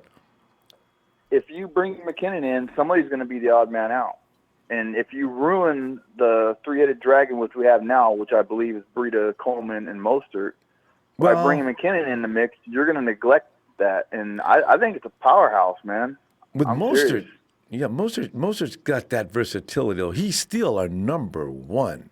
I mean, the guy, special teams, you want him. With them Mitch Wich kicks, him and Mostert are going to be a team that's going to be unbelievable. So he has dual ability. So you let him do both. But if Kyle says McKinnon, he can put him in position to just destroy teams, aren't you at least curious? Not really. Yeah, to be honest, no. Because here's the thing. I'm the play caller, right? I got Tevin and McKinnon on the play. The DC's in deep trouble. That means I got about 6 wide receivers out there. Kidding. That can destroy a team quickly. So you gotta see what Kyle's cooking before you just destroy McKinnon. I've seen it on some plays. Look at some Minnesota Viking highlights. Watch what he can do on a route, and then the linebackers on him. It gets comical. So that's why I know why Kyle went and got him. That's it, right there. I watched his highlights, and there's not too much of it, but when I saw, he's all right. Yeah, I'll send you a link. Dude can do some damage. And those routes he runs, talk about breaking ankles. And I'm talking in the red zone. He can play. He's not the running back, your traditional running back who's going to hand the ball off and run between the tackles. That's not him. No, okay. But in Kyle Shanahan football, everything comes out of play action. They don't know what McKinnon's going to do. He drops 2 steps off the line of scrimmage. He gets hit with the ball. There's nothing there but a linebacker. Linebacker's dead meat, Kenny. Guarantee. That's why Shanahan went and got him. That's part of his playbook. We'll see, man. I think we have 3 starting. I guarantee you're going to change your mind. I think we have 3 starting running backs right now on our team, and we do. But to bring somebody else in would kind of, I don't know. Well, remember, Jarek was there first. Jarek, over Coleman? Yeah. Jarek and Matt, right? And Jarek was going to be the main man featured last year. If Kyle thought that last year, that must have been something awesome was going on in practice. I will see. Ronbo. Yo. Ronbo. Will. Hey, I gave him a link. You got to. I gave him a link. Oh, man. He gave me a highlight reel. He didn't give me no link. No, I gave him the link. I gave him the link when he broke up, when he went off in Chicago and when he went off in Green Bay. He's bothered not to look at. Yeah, he's got skills, and that's the same link that I'm going off of. Really? That's the reason why I don't like him, because I seen him run and I actually watched the entire game. What you mean? What you mean? You don't like the way he run? He got 2 legs and 2 arms. You use him to run. What you mean you don't like the way he runs? I don't like the way he runs, man. Can someone on here have an opinion? He's running. Why you guys always freak out when somebody has a different opinion than yours? That's guys, you on that shit? You on that shit? You on Will, that track? You on Will, hold on. Well, we got to go to the next caller, guys. You guys take over that in the chat, and we got to get some more people in before it gets too late. But Kenny, I got to tell you, I think you're going to change your mind if you see Jarek with Kyle. Running backs look different with Kyle than they do with other coaches. We got to see that. But anyway, we'll see what happens. All right, guys. All right, Kenny, have a good night. We'll calm down. Everybody's entitled to their opinion. All right, guys. All right, Kenny. Have a good night, friend. Baby. They know the drugs, kids. All right. All right, guys. I got to go, guys. Hey, Big Joe. Yes, sir. We're a very emotional fan base. Yeah, very emotional. Notice I said tonight. Fan base, not fan, but fan base. Yeah. You was emotional last night, though. You was more angry over that dude dropping that fumble than Jimmy G playing bad. Because that's my boy, Big Joe. I love Kendrick like he's my brother. And he's out there dropping them passes. I nearly passed out. Well, he's on the line to get cut. He's on the line to get cut. Oh, I'm worried about it. And you was more angry when that quarterback fumbled than Jimmy G playing. Oh, Spate needs an ass. Yeah, Big Joe, look what he did to our. We had a string going. They weren't going to get in the end zone on us. Joe, you had to bring that up, Joe. I'm still. Oh man, I'm mad again. You still mad again? Okay, breathe. But that was one of my statements I wanted to make. But 3 things on the game last night that we got to take as positive as 49ers fans and the nation. That defense, bro. It's tough, ain't it? Oh, they making me eat my words because the last time I talked to you, I said I was a little nervous about the defense. But Yes, about the defense. Did you mention specifically secondary or front line? Yes. What you? Okay. Yeah. I said the whole defense. Oh, the whole defense. Because the whole defense is one. I was nervous about the secondary, but the whole defense is playing, and they playing angry. And the last time we was playing like this was 2012 and 2013 and 2014. And we beat people up. So, and I'm liking it. And Big Joe, you ain't seen nothing. It. Joe, you ain't seen nothing yet. Wait till them starters. Wait till them starters get back. Yeah. We ready. Now Jimmy G got to get the rust off him. I'm not worried about that. Now, if that was the third game where he playing against Kansas City, yes, I'll be nervous, but I think he's gonna be fine. I'm not worried about that too much. And the running back core we got is amazing. They're going to be very good. So if somebody go down, and I definitely like you. Everybody's opinion that they was talking right now. Everybody had valid opinions that we just was talking. But I do want to see McKinnon because I think he can bring something different in our screen. I can't believe anybody is at least curious as to why Kyle won. I want to die to see what Kyle had planned and how McKinnon executes. Because last year at this time before, all I heard about was McKinnon smoking everybody in camp. Now, that has to mean something. So I'm curious. And what did he look like? My last point to you, man, your boy Kendrick Bourne ain't going to make it. And you know what? I set myself up for this. I was in the chat last night. Remember Joe Williams said cut him? That was me. And you was like, Joe Williams said cut him. Look, and not only that, but production people agreed. They kept holding up a sign, cut him. Yeah, because he had a chance to solidify himself last night with that long catch. Nobody was around him. It was third stringers, and he dropped the ball. Wide open. Big Joe, he still did well later. He made up for it. I mean, if it's possible to make up for something. Now, I know everybody says, yeah, but look what he's playing against. That move he made, and that dude, go back and look at the film. The dude's ankles just snapped. Kendrick put such a move on that dude. It's like Kendrick woke up and said, all right, I'm going to stop clowning. Y'all think I can't play. Bam! Dude's like, oh, he went down. Kendrick makes a catch. Bob, what about, I don't know how many yards, but he got a first down. A few minutes later, I see it developing. You can even see it. I can see, if you look at the little bubbles over the top like a cartoon, I can see Nick Mullins. I seen Kendrick down at the edge. He looked back. Mullins looked over. He took the snap. He didn't even wait. Drifted that ball perfectly in the corner. Kendrick Bourne said, get off me. Take this. Get the ball one hand, secure the other. Get that fool off him with the other. I said, see, Kendrick, that's the way you do it. Why don't you do that all the time? Consistency is a problem with him, no. That is true. Yes. Kendrick is awesome Rambo, 1 minute the way you and talking mission about easy's next. Oh. Yes, the way you talking about all these moves and what he did, it shows me you nervous. Joe, you ain't right, man. You know you really ain't right. Come on, man. Kendrick will be next week in Kansas City. Kendrick's gonna be the star. He's tired of messing up. He's gonna stop laughing and everything. Watch, see. But we so deep at wide receiver. Debo Hurd. I know, man. And Goodwin is gonna be on the bench because Debo's gonna be in there, brother. I hate to say it. I had to tell everybody. Debo was going to be in there. And then you got Kittle, you got Hurd, and I heard Matthews is killing it in camp, but he's not playing, and he's a veteran.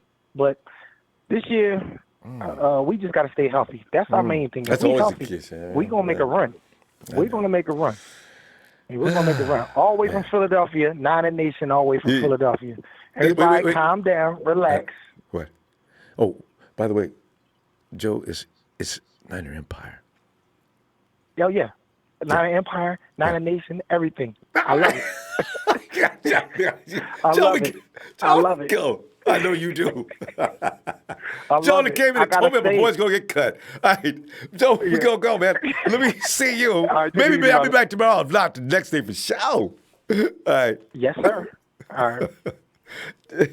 Boy, Joe come in and tell you your boy going to get cut. Niner Mike, what's up? Niner Mike. Yo, Ronbo. Niner Mike. Hey, you know what? I've been dying to ask you, Mike. How was that sauce? Did it come out perfection? Oh, the sauce came out great, Ronbo. I knew it would, man. You know, I could tell. I knew this guy knows. The sauce came out fantastic. Listen, all I know is this, right? All I know is this. Everybody needs to take a chill pill on my boy Jimmy G. Everyone needs to take a chill pill on my boy Jimmy G. But I'm going to say this, Ronbo. Didn't I tell you about the offensive line when we talked last week? Didn't I tell you? I told you about the offensive line. Oh. And now I know the Pearson guy was gone, but at the end of the day, it doesn't matter. I'm telling you, Joe Staley, he got beat horribly like that. And if he starts getting beat, holy shit! No, we got trouble. Oh, we got serious trouble. I don't care who you put back there. Now let me tell you this: the Jimmy G, he looked like a quarterback that hadn't been touched in 11 months, and that's exactly what he looked like last night. And people need to understand that. You could see it when he dropped back. He really wasn't moving around in the pocket. This is the first time anyone's been able to put a hand on the guy. You know what I mean? You can't practice that. They're the first time anyone's been able to put a hand on the guy. So you can't undervalue what that means. That takes time. When people say getting rushed off, it ain't about him throwing the ball. He's been throwing the ball his whole friggin' life. You don't have to worry about getting the rust off. It's about being in the game, knocking off the game rust, understanding that there's 300-pound guys that are now allowed to hit you. There's no more you got a red no contact jersey on. You know what I mean? You're in the game now. Yep. And that's getting the rust. He's got to get the rust off of that. That's what the people are talking about. Amen. But the offensive line, holy Jesus, Mary and Joseph, all of them. The whole friggin', the whole thing. What do you have? What do you have? Like 1.5 seconds on that, Rombo? What do you have? 1.5 seconds when he threw that pick? I saw those guys back there at the same time as the ball. That was awful. And it was awful. Richburg's going to be back. That's a big plus. As you say, Person's going to be back. Last year's offensive line is going to be back. It wasn't about the quarterback getting killed. Jimmy just needs less time than most quarterbacks to get the ball off. But he at least needs that amount of time. You know? He was getting rid of that ball faster than he wanted to. Definitely. Time for even the plays to develop. Now, listen, I look back on that one play with the Matthews kid when it looked like Jimmy was going to almost throw his second interception there. Now, the reason what Kyle was talking about, if you look back on that play's supposed to be a comeback route. Matthews, he stops just above the white yard line there. Above the white yard line there. He never comes packed beyond that white line. He never comes beyond that white line. The quarterback was about 3 yards behind him, managed to get ahead of him and in front of that white line because he made contact with the ball in front of the white line. Yes. So that just goes to show you. So someone was on here a minute ago said Matthew's been killing it. The only thing he's been killing is his chances of making the team. And he got jerked off with that. He got jerked off with the money he had to give Trent Taylor for that 81 too. That hurts. You know, and that was Big Joe. I'll be listening, man. While you was taking shots at me about my boy Kendrick. Exactly right. So, you know. Well, listen, KB, he needs to stop dropping balls still. He really Ronbo. does. He made me mad, and you know he's my guy. Pissed me all the way off yesterday. Yeah. Well, that's the thing. See, look, and that's going to be the determining factor of whether or not he makes the team. Yeah. Kyle Shanahan's going to have to sit down in a dark room with a joint twisted up, and he's going to have to think about if he could deal with one drop from KB a game. That's the true question, because that's what he's doing right now. He's dropped about one crucial pass a game, and he even did it last year. Yep. He did it last year when he led our team in receiving for wide receivers. He did it last year, did the same thing. He would have great plays. He'd have these flashes that you and I get excited about, because I get excited about KB too. I think he's a good kid. But he drops at least one crucial ball a game. And now Kyle has to think about, is that ball going to potentially be the game winner or not? And can I deal with someone who's going to drop a ball like that once a game? Because right now, until he cleans it up, that's where he is. He's on that list. He's on that bubble. And Mike, you know, remember Carlos Hyde? Remember that pass Jimmy dropped to him perfectly, would have went in for a touchdown? Carlos Hyde's been on 3 teams since then. That's the way it works. And that's what I mean. And that's what I mean. See, Kyle, he's kind of different. I've noticed that now. It's been 3 years. I've kind of noticed that because there's been players along the way where it's like, hey, he's looking at this guy. What did he see in that guy because I didn't see it? Or what did he not see in this guy because this guy's, doing his thing? But for whatever reason, he looks at certain things, and he decides whether or not he can live with that. Now, Mike, we got to pull up, fam. I'll tell you what. No worries. Great to talk to you. Always. Listen, you be safe. Have a nice week, and I'm going to catch up with you after the next game. All right. Looking for you, Mike. Have a great night, fam. Yeah. Niner Mike. And we go from Niner Mike, and there's another Mike. Mike from AZ. Mike, what's up? What's up, Ronbo? Mike, it's a great night to spread out and put all your laundry out there tonight. Everybody's getting out tonight. We've already had a couple of arguments in here and the other thing. It's hilarious. I tell you what, Mike, what is your position on everything? And there's some good, there's some bad. Like the previous Mike, the O-line is, I'm worried about Joe Staley. I know, right? Because Joe got handled by Bradley. Watching the game, going back, watching each of the play in slow motion. I'm up to the 11th play with Jimmy G in there. And let me see, where's that? The 4th play, the INT. The interception. Bradley Chubb froze Joe Staley. If you watch that, Joe Staley was just standing there just looking stupid and frozen and stuck as Bradley Chubb just goes right around him. I don't know who Mike, and there was a time. Did you see that? Yeah, and also there was a time actually Garland they don't play together. They don't know each other. This is why Richburg has to get back. Also, Staley got wrestled. There was only 3 men rushing. There was only, on the 5th play, again, only 3 men rushing. At least this time Staley was blocking, but you have the center and both the right and left tackles blocking their guys. You have the right guard and left guard. It was Tomlinson and Torrin. They're dropping back along with them as they're going back. Where was Garland on that play? That's why I got to go back and look. But see, my biggest problem was I did see Chubb one time Hulk a maniac. He took Joe and just took him right back to Jimmy. Whoa. That was the 7th play. Joe. That was a 3-yard run. I have it right here. Staley got pushed back 8 to 9 yards by Chubb, and that's where Chubb came up and hit Jimmy G's hand. God. I've never seen that. Jimmy G didn't look too bad. The line wasn't helping him. But if you go back and watch, he looked the whole way where he was throwing the ball. From the time he snapped it till the time he released the ball, he looked the whole way like you get down after we punted. And also we punted from there. Mitch had he was punting from just behind the 50. I wanted to see him drop it inside the 20 or 10 somewhere. And, he kicked it back. I mean, he did a good job, but, that was the big thing is why we got him is because he could drop it inside there and not get the touchbacks.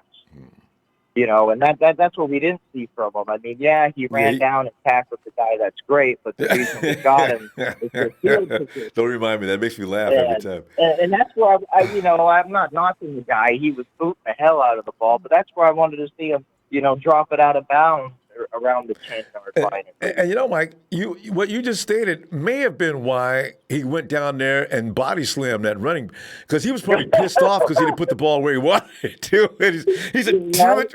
He runs down the field. Get over here. I like this Mitch Wish, man. This he's special. I like him though. He has a football attitude. I'm gonna go out there and knock someone around. I like him. He'll get better placing the ball. He's got to get a little bit of the jitters in him probably, too, from being in the NFL. But I suspect it won't be long before he gets used to the place, and he's going to start dropping that ball because that's what he does. It'll go where it's supposed to. We have to remember, Mike, we're going to see mistakes in preseason and in training. These things are going to iron themselves out. We got 3 weeks before our opening day, so we're fine. I'm worried about Staley. I'm wondering if McGlinchey and Staley need to switch positions. Staley has lost his step. Staley has slowed down. I just hope Mike doesn't. I hope if they do propose that, I just hope Staley doesn't have a problem with that and doesn't walk away and say, "Well, if my time's come, my time has come." I don't think he will. He wants to play. He's the type of guy that, at first it'll be hard on him, but he'll accept. He's a team guy. He's got the feeling back. He wants to play. He wants to help the team, and he has to recognize, especially when I go back and look at film, when he's standing there looking stupid, that he's not as quick as he used to be. Well, I'd really like to. Joe's got to. I can't believe. Okay, let's see what happens next week. That's not. Bradley Chubb may have turned into some kind of a fiend. Yeah, we'll see with 3 what he looks like. Maybe because he's older. I know what it's like to get older. It takes you a little bit of time to get back going again. There it is. I know what that's like. And he's over 30 now, right? He's like 32, 34, 33, 34. 34. Yeah, but Mike, we're gonna stop. Mike, always good to hear from you, man. I haven't heard from you in a while, but listen, let's go ahead and see you tomorrow or definitely the next day, okay? Yeah, but one thing real quick on the receivers is, Mike, real quick, because a lot of folks waiting. Go ahead. Yeah, real quick, just one person. Richard James Jr. is going to be in the top 3 or 4 of receivers throughout. And when we get by week 5, you'll see him in the top 3 rotation. And people, I don't know why they can't. They need to watch the film, watch his routes, watch what he does, plus with the special teams. I don't know how they can't recognize the hands this man has and the routes he runs. He's looking little good. Guy. True. All right, Mike. Yeah, you'll see. We'll see week 3. All right, Ronbo. Have a good night, Mike.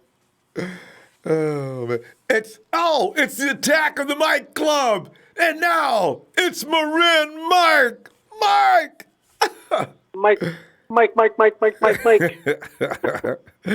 Ronbo, how we doing tonight? Oh, that's insane. I mean, I knew when I said, you know what? I'm going to go ahead and open up this can of worms tonight because we got a lot of people, even amongst our own fam, that don't like Jimmy. And there are those of us who are very mostly attached to him. So I knew this would be fun tonight. It has been. And, most people support Jimmy, but I'm looking at the chat, and it's a lot of nothing nice. A lot of those folks are from other clubs. I understand that. But, and then, Mike, what's your take on what's going on here? Well, my take on it is anybody who's knocking Jimmy G for this game and looking at it like Jimmy's not the guy, I'm sorry, but you're an amateur, man. How long have you been watching football? How long have you been watching preseason football? What do you not understand about no real game planning, no real starters out there, just not a lot of preparation for this stuff, okay? They are evaluating the youngsters out here. And sure, they're going to throw some starters in there like Jimmy just to get them out there and have them throw a couple balls. Mm-hmm. And for the guys that are saying Kyle Shanahan should have done this or should have done that with the playbook, hey, hold on a minute, dude. You're telling me you know more than Kyle Shanahan about play calling for a preseason game? Come on, man. Give me a break. I mean, if you look at the passes that Jimmy actually did attempt to throw, the first pass that he attempted to throw was a slant route. Pettis was on the inside. He took a couple steps, and he ran kind of a short slant, and it was a 2-second play, okay? And the ball got batted down. Jimmy threw it right in traffic, and the 96 kept putting his hands up. Man, he knocked it down. That's a Harris dude. Yeah. Harris, yeah, he's a pretty bad boy. He's long. Jesus. Yeah, exactly. And then if you look at the other play to Goodwin, that was a 7-yard hitch. Yeah, these are timing routes, and that is actually timing routes like that. 3-step. They weren't even 3-step drops because he was in the shotgun. So that is how you actually get a rhythm going. That actually is how you do it. And the other thing that he did, he threw a screen pass to Breida, He threw one dig route to Goodwin. Mm-hmm. So the routes that they were running were fine. It has nothing to do with the playbook. It has nothing at all to do with the playbook. The defensive line was putting tremendous pressure if they weren't knocking the balls down. Denver did a good job with that. This is preseason football. Jimmy Garoppolo was not out there very long. He got taken out of the game before he wanted to. You know, and he even wanted to said come so in the back. press. You saw that, right? He wasn't happy to say, I'm out there for a few throws. So, yeah. Yeah, so I mean, let's and I hear a lot of people saying, let's chill out on Jimmy and this and that, but I don't really think that many fans are really that down on Jimmy right now. I think most people are just, maybe the national media may have said some things that I didn't even hear, but you don't want to hear it either. Good grief, that's just ridiculous. Yeah, but you know what? They never know what they're talking about, anyways, and we all know that because we all know the Niners and they don't know anything about them. But True. Hey, getting into that running back situation, though, yeah, man. The guy that I didn't talk about last night that I wanted to talk about tonight was Tevin Coleman. I mean, this guy only carried the ball. What was it? 3 times, and he had 21 yards. Tevin Coleman is a beast, man, and we haven't even really seen him yet. Right. So you get to see more of him, and then you got Breida, and Breida's my boy. I mean, I love Breida, so get to see him, and then Breida's back there, and then McKinnon I would love to see. And yes, when he was with Minnesota, he was very, very good and very, very fun to watch. Great pass catcher out of the backfield. And remember, Kyle Shanahan specifically handpicked him. He was the first running back where Kyle really said, I want this guy. Yeah. Because he had a plan. My guy. He knows he had a plan. Can actually initiate the plan. That's what I'm saying. I can't believe nobody's curious about why Shanahan wanted him. It's not, there's no need to make a judgment on it. Just let's see what Shanahan had planned. I want to know. Yeah. Yeah. And then the other thing I heard tonight was somebody called Nick Mullins raw. Hey, you know what? What's raw about Nick Mullins? Because usually when you're talking about a football player that's raw, usually if you're talking about a wide receiver, for instance, his mechanics, his route running isn't quite there. Something's not there with his mechanics, but he has talent. But he's not quite there yet. He's kind of green, He hasn't done much and stuff like that. Nick Mullins threw for 2,200 yards last year in 8 games. Nick Mullins came out and scored a touchdown in this game with only 3 pass attempts. I mean, Nick Mullins won over the heart of the fans last year when he was playing. Just remember, we didn't have all the talent we have now last year, so it's not like he was playing with a super cast around him. So, hey, man, Nick. That's the greatest rookie start. I was just going to say that's the greatest rookie start in NFL history.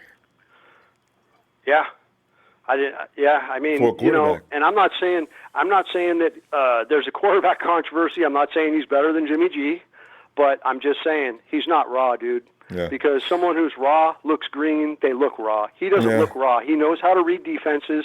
He knows specifically how to run Kyle Shanahan's offense. And he that's makes fun. I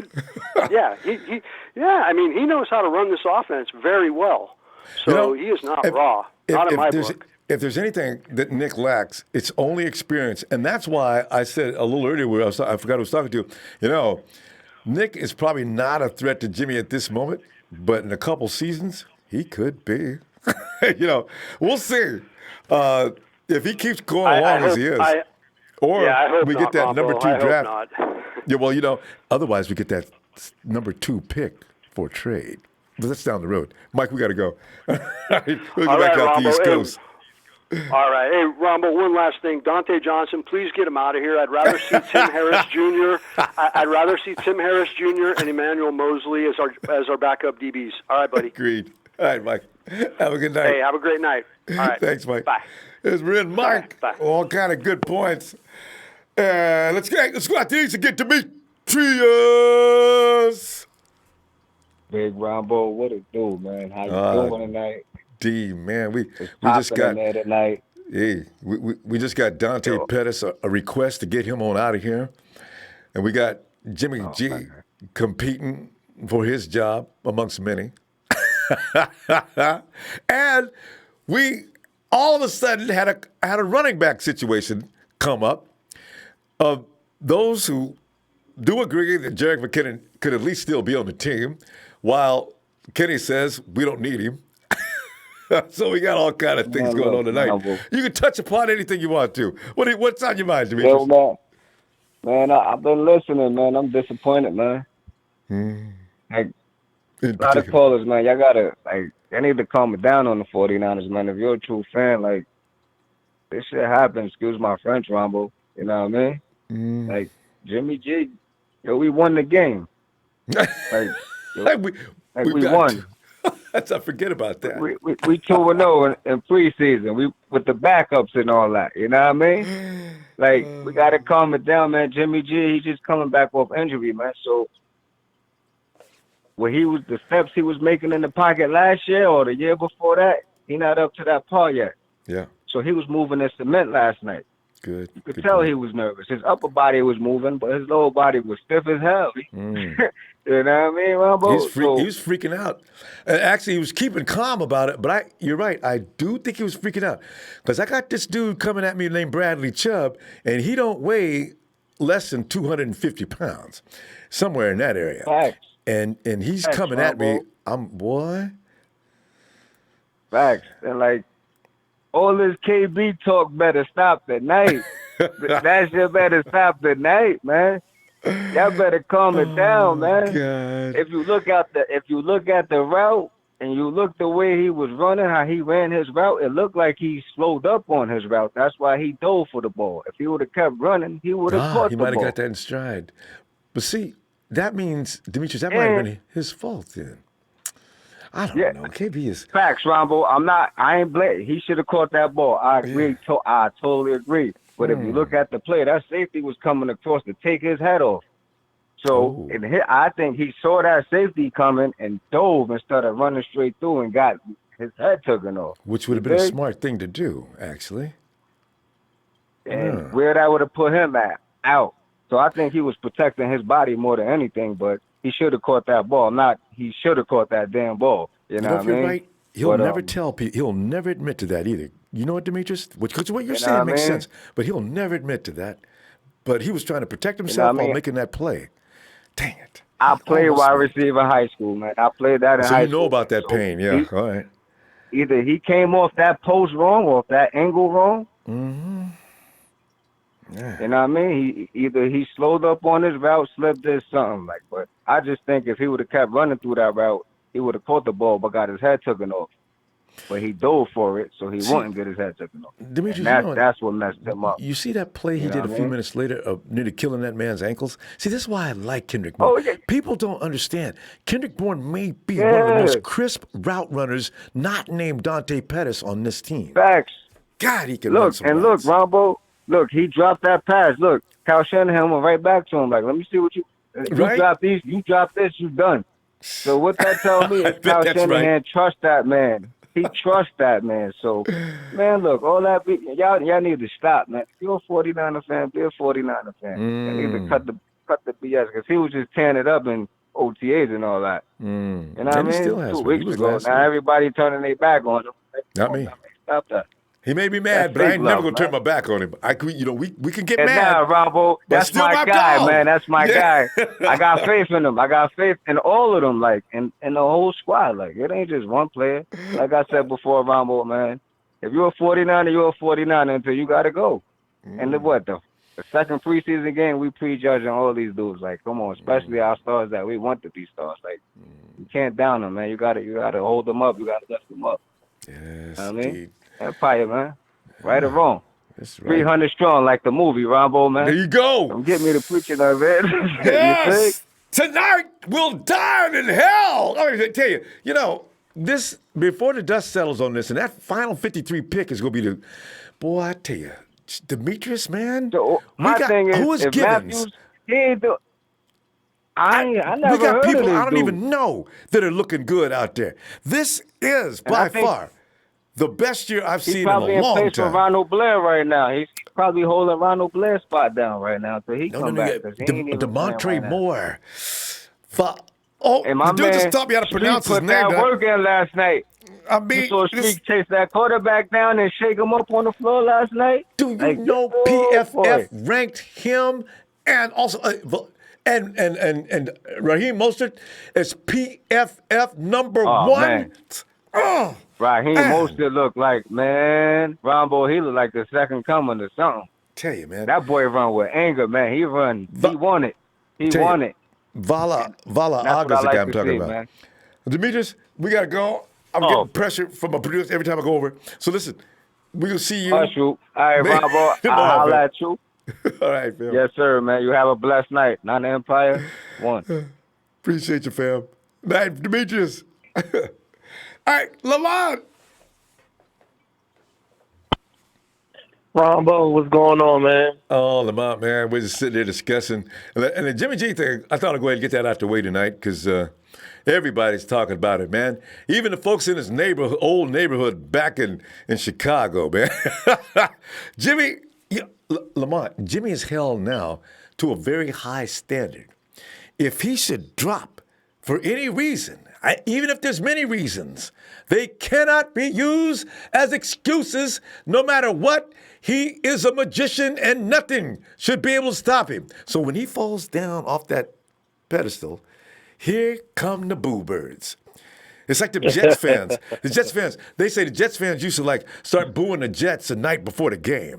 Right. Jimmy got the same thing next week. Oh!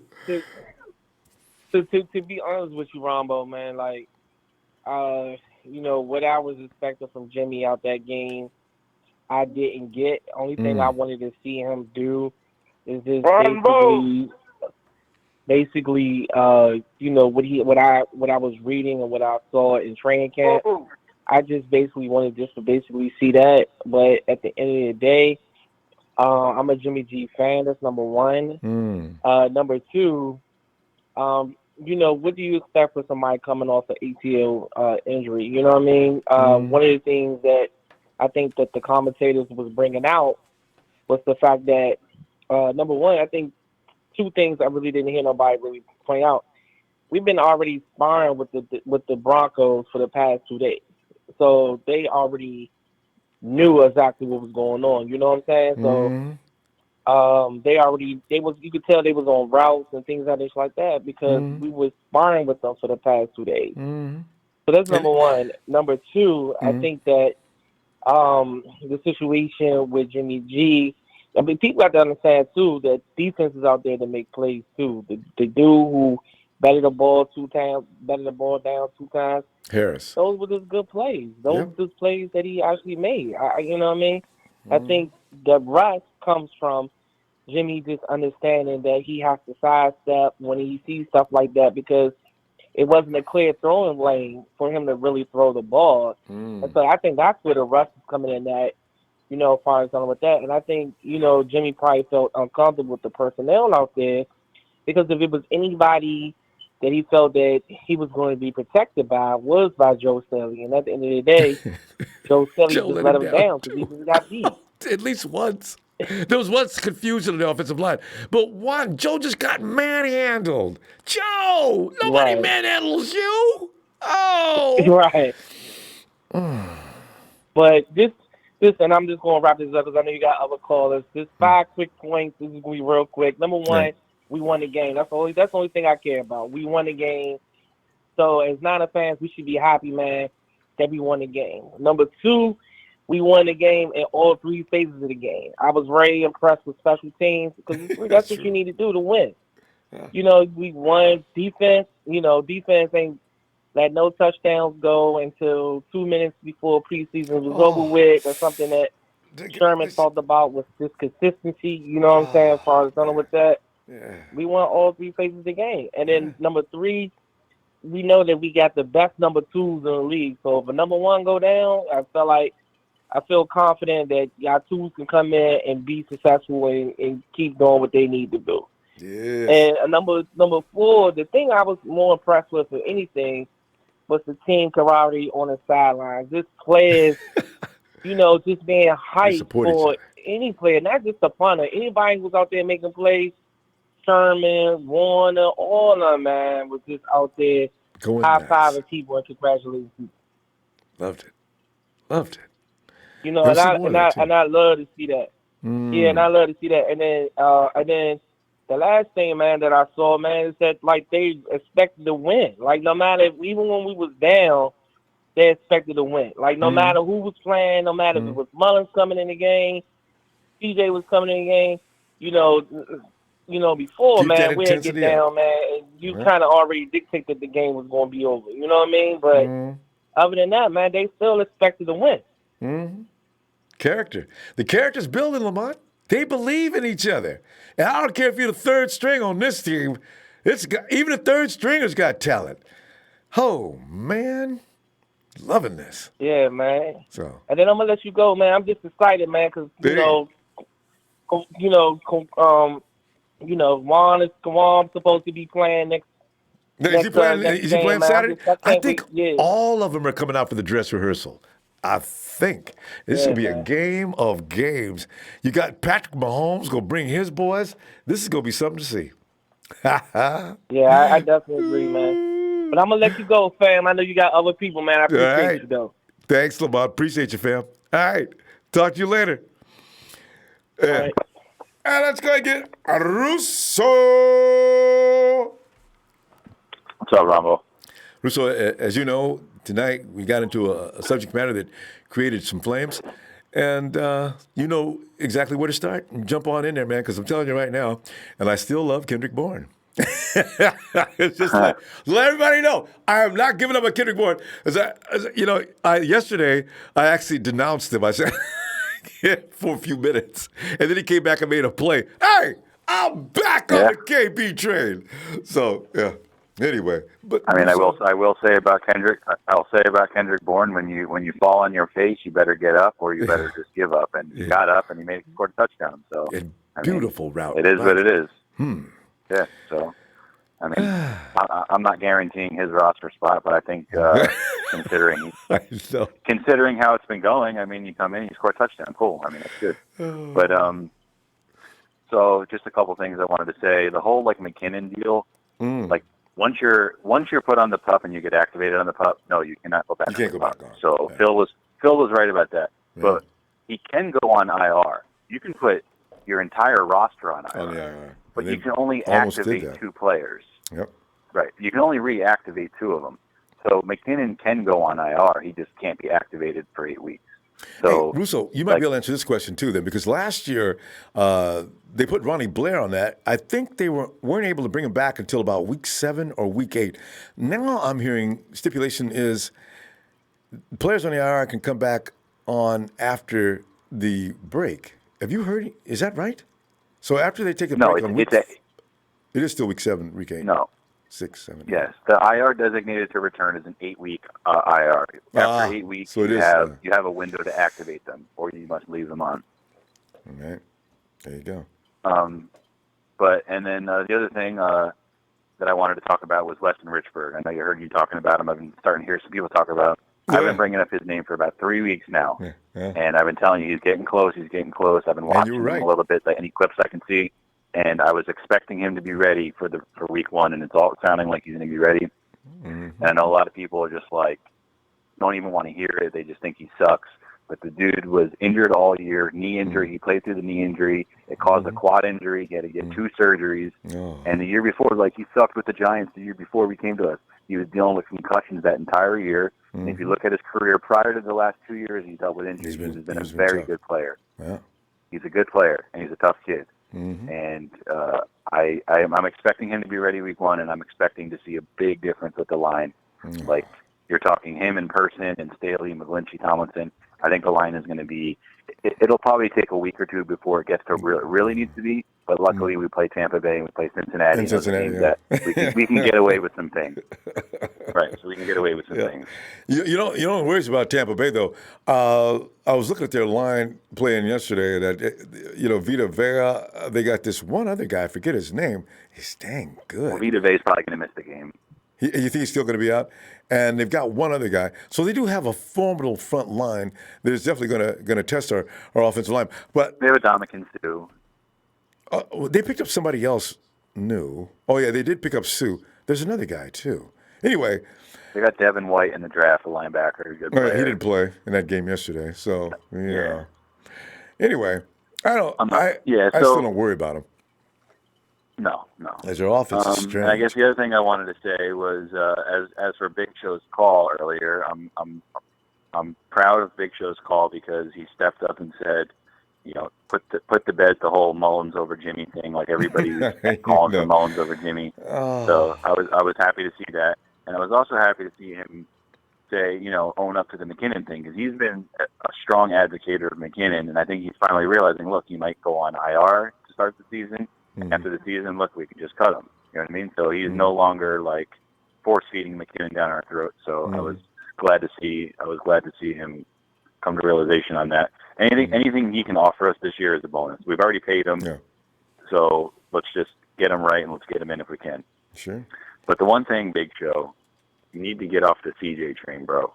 You need to get off of it because he didn't mention that tonight. He's doing that in the chat. No, he didn't mention it tonight, but that's why I was going to give him a 2 out of 3 because he owned up to 2 things, but he will not get off the CJ thing, and it's just killing me. I just don't get it. But it's all good. Well, a lot of us have our favorites that we probably shouldn't have. But you know what? I've been arguing about Jimmy Ward versus Tavares Moore. You're probably right about Tavares Moore. I need to see Dub one more time, but we're going to see soon. I got a feeling the 49ers are going to keep Tavares back there if he keeps making plays. So we'll see. He's staying back there. Yeah. And did you hear this today? So the 49ers, the Twitter page for the San Francisco 49ers, like the actual Twitter page for them, they sent out a tweet to Madden. Did you see the tweet that they sent out to the Madden ratings adjusters? It said, Mitch Wisnowski's tackle was a 36 on Madden. They want him to raise his tackle. I thought they did. I thought I just read something where they did. Anyway, Russo, I got to go check that out. Maybe they did. Yeah. We got to pull up and listen. Look for you shortly. I'm not sure about tomorrow, but for sure the next day. All right. All right. Thanks, Russo. Russo with more excellent points. All right, let's go to Jason quickly. Hey, peace, Ronbo. Yeah. What's up, Jason? East Coast in the building. Ain't nothing, man.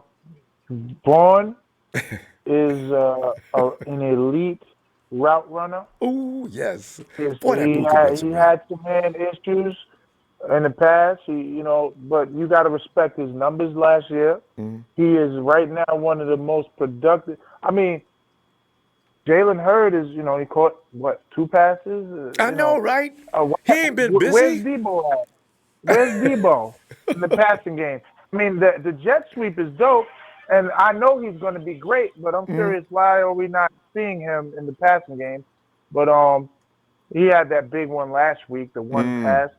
I mean, if Kendrick Bourne catches the one pass, are we back on the Kendrick Bourne thing? Like, he dropped the pass. This Jerry Rice's rookie season, go back to it. Passes. Anybody, I challenge you. Go back. Not that he's a rookie. We know Kendrick is year 3 for him. But it happened. As long as he's performing in game time, I don't see the problem. You know what I'm saying? You know I don't. So, And cut McKinnon, please. We overpaid him. I'm saying if he goes on IR this year, that's 2 years of inactivity for $40 million. Like, come on, you know what? It's like somebody just pointed out a minute ago. Who was that? Somebody said McKinnon's not going to be put in IR. He's not going to be put on a PUP either, and he can't be put on a PUP anyway. He's not eligible. But the thing is, McKinnon is going to stand over there with his clothes on. He's going to be given ample time due to the fact that we have plenty of running backs of quality.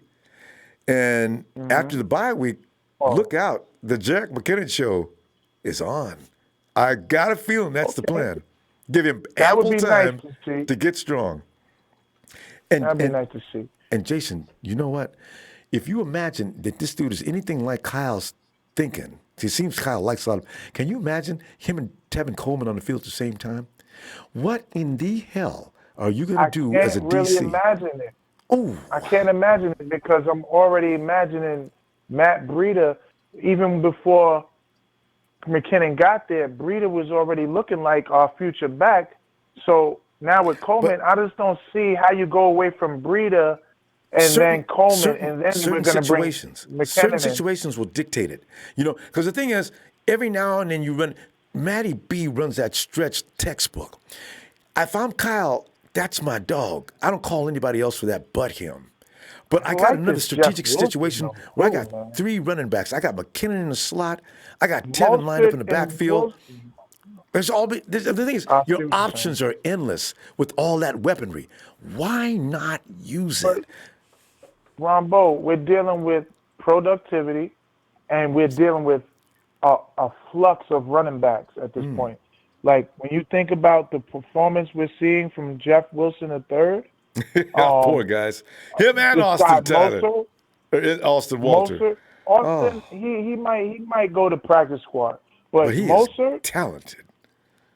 Yeah, I like him, but I'm saying I don't see him surpassing, obviously, Breida, Coleman, and then Moser. No. I don't see how he jumps in front of them 3. No. At all. He is skilled. I mean, he's not gonna jump in front of nobody.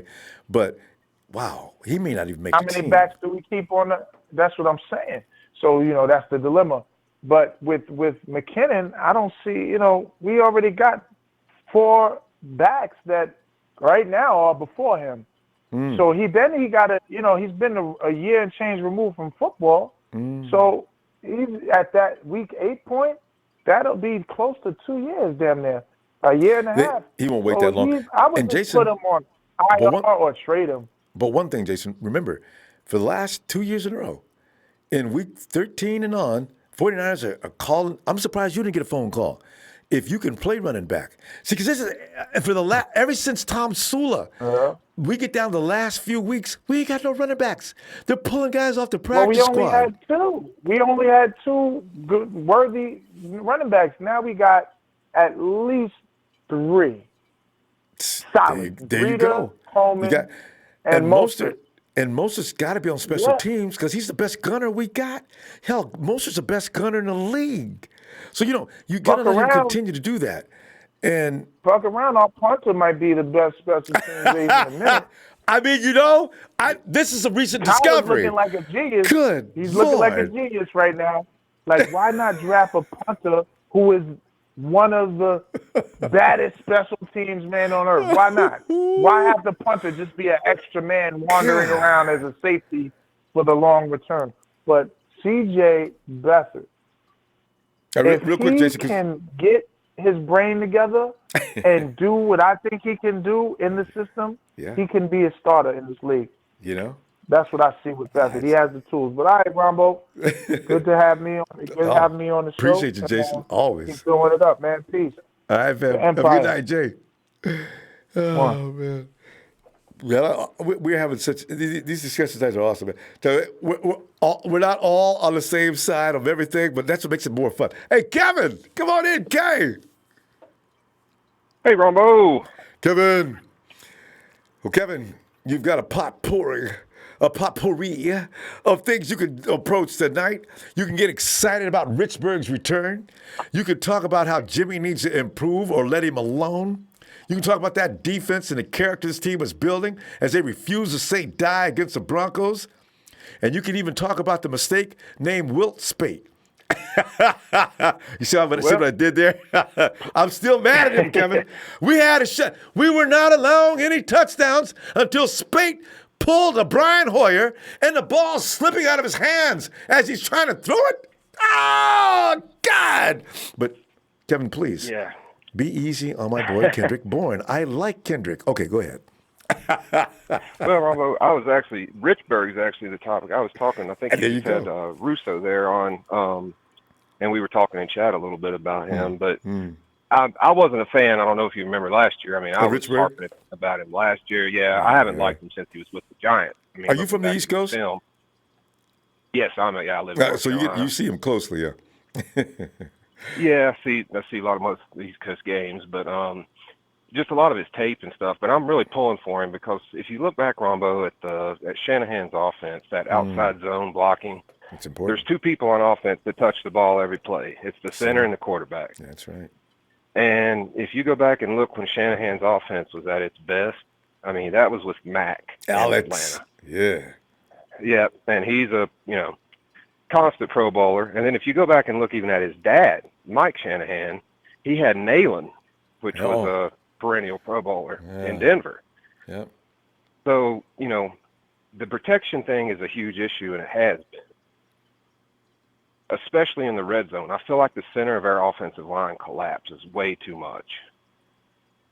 That's because their ability doesn't allow for anything else. And Garland is just learning the position this year. He's played a little bit before, but not seriously. He was a fill-in before, and he's a fill-in now. He's not awful, but he doesn't know what he's completely doing. Yeah, and I mean, there's no way that I can be hard on Garoppolo right now at all because, I mean, he had no time. And with that offensive line, I mean, you can't put a quarterback in there that's going to do anything behind the protection that he had, during that game. Yeah. It's just you're not going to get anywhere. But I'm just hoping that Richburg can prove me wrong. I don't think he will. I'm a firm believer that he's probably the worst signing free agent that we've had, even worse than Malcolm Smith, honestly. Oh my God, that is bad. Well, he can't stay healthy. I mean, it's the health thing. Yeah. And that communication between the center and the other offensive linemen, I mean, that's what makes the offense run. And if you can't get that offensive line in sync with a healthy center to call the protections, it's just not going to go anywhere. Because I heard Matty Ice, Alex Mack is like fully responsible on much for his success, his MVP year. Exactly right, though. Yeah, I mean, like I said, I even went back and looked at the tape, like I said, all the way back to Mike Shanahan, his dad, running when the Broncos won the Super Bowl back in the late 90s. And, I mean, it's amazing how much that center was responsible for the protection of the quarterback. I mean, they didn't have, Atlanta didn't have a ton of Pro Bowlers on that offensive line, but Alex Mack was amazing. Yep. So, I mean, they all knew where to be and how to be there quick. And I'm just hoping Richburg can come back and maybe get a little bit of that. I do too, because I don't know how he's going to recover this fast. But, yeah, that's what we got. And the fact is, it's the chemistry between him and the rest of the guys on the offensive line. It's like the offensive line, all those guys will tell you that we're all back together for a second year, and people just don't know how much that means. So, yeah. I hope so. Yeah, but hopefully Richburg will come back and prove me wrong. I'll be the happiest person in the world if he does. I know you will. Really. I mean, I'm looking forward to finding out. So I hope he comes back, but it's still going to take some time when he comes back with that offensive line for them to get in sync. Yep. So it's a few minutes. It's going to be a rough couple of games to start the season, I think. Well, a good thing it's not against the top competition we're going to meet this year. I was watching Tampa Bay yesterday, and I fell asleep. So this year, I'm talking the first quarter when Jameis Winston was out there struggling about, and they fought to a 0-0 tie at the half, and between Tampa Bay. What was that they were playing? The Miami Dolphins. I said, oh, my God. I said, if that's what we're going to do with Tampa Bay, we could send the second string unit, I think, in there and do just fine. Rest the first unit for another week. Yeah, right. So we'll be okay, I think, there. I don't know about the Bengals. I'm going to check them out later on today because potentially the Bengals offense is not weak. So we'll see. I think A.J. Green's out for a while, though, isn't he? He is, but they've still got a decent roster. They do have some weapons. Yeah. So we'll see. I haven't really paid much attention to them, honestly. So yeah, I'm not worried about the offense, though, because they're not going to be able to run on them. So they got that premier running back. But you know what? Running backs are not going to flourish on the 49ers this year. Not a chance. No. That is something that has blown me away. I mean, this preseason, the depth of our defensive line is going to be unstoppable. I mean, it's just going to wear people down. Yes. As long as our offense can keep us, keep that defense off the field, with some sustained drives. No, they'll be fresh and ready to roll all the time. Wreaking havoc. Yeah, Kevin, we're going to go. Hey, let's get a chance to see you tomorrow if we do, okay? All right, Ronbo. Have a good one. Kevin. You too. Right. And we raise the curtain for Nighthawk. What's up, man? What's going on? Nighthawk, tonight we're defending, well, some of us are. We're defending Jimmy G, with the exception of Trez, who says everything was Jimmy's fault. We are talking about Jimmy G, and that performance yesterday was lackluster. Trez, I don't. Anyway, we're talking about Jimmy. Jimmy's being attacked left, right, left, upside down, every which way about that sorry performance yesterday. But Nighthawk, do you see reason to hate on Jimmy today? No, because it's preseason. See, there's it right there. This is the time to make mistakes, am I right? Yep. And this is the time to correct mistakes. Next week against Kansas City, Nighthawk, make a prediction. Is Jimmy G going to return at least a little bit to form? Yep. There you go. And, Jimmy G's watching film right now. He's a competitive guy. Ain't nobody more upset with Jimmy G than Jimmy G right now. People need to know. This kid comes back. You know what, man? I like Debo. I know. Ain't he special? I love to watch him. You know what, though? I hope they don't run that sweep again. Everybody in that NFL is going to know about D and his ability to get around that curve. Well, if you time it right, there's nothing anybody can do about it. And Kyle has done that each and every time. So, because he can. That dude is something. He came so close to getting that into the end zone. He missed it by a couple of inches, boy. And then my boy, hey, Nighthawk, did you see my boy Kendrick coming in and clean it up? Nick Mullins standing on the 3-yard line. This Kendrick Bourne to wide right. I was close. Yeah, I was kind of close to the score because I said 24-something, but hey, you was one of the winners, Nighthawk. You had 14. I thought Nighthawk was one of the guys. Okay. You said, what did you say yesterday? You said 24 what? 14. I thought that was you. Okay, well. Anyway, next week. But this next week we'll get to do that again. Because, man, I tell you what, man, we got a good team tonight. Our defense, and the thing about the offense is they just keep on coming back. I mean, our defense is ruthless. They just keep on coming back, too. But, man, ain't nobody's twos in the league can stand up to the 49ers' twos. Dallas know it, too. Oh! You know, we are 2-0 in preseason. But you know what? It's bad luck, Nighthawk. Actually, from down through the years, if you win too much in preseason, it seems to have a strange effect on your regular season. Hopefully that doesn't happen. It's something like being on the cover of Madden. It's a bad luck thing. We'll see. Oh, man. But that's what I have to say right now. I mean, that's what I have to say. Well, Nighthawk, appreciate you, fam. Are you ready for the haul out? Yeah. Niners for the Nighthawk. Peace. Nighthawk is out. I love that part. Nighthawk. Nighthawk out there repping VA. Hey! On tonight's Smackdown. Look under the tarmac. There he is. It's the Iron Sheik. Ronbo. Sheik. How you doing? You know what's going on, man. People got all fired up tonight. Know. People getting a little crazy. Yeah. It's definitely not cute and cuddly in here. I know you're not. Sheik is representing Trey tonight. Yeah. Finally. Finally. Wait. And you, not cute and cuddly. And wait. You forgot to pause. First, it's finally. And I do mean finally. Sheik, what is on your mind, man? You got any number of things you could touch upon? Touch on them. Oh, my God. There's a lot of things going on, Ronbo. Let me just read this tweet. Relax, yes, I heard about everybody. that a minute ago. With Madden and Mitch Wish? No. It's not that. Relax, everyone. Jimmy G will be fine this year. It takes a while coming off an ACL injury. At Goatfield, hashtag never stop, hashtag never quit, hashtag be great. From the GOAT. Hey, that was Joe Montana that put that down, right? Somebody, I heard about that earlier. Yes. That was from the Rev came in and quoted Joe. That's right. Oh.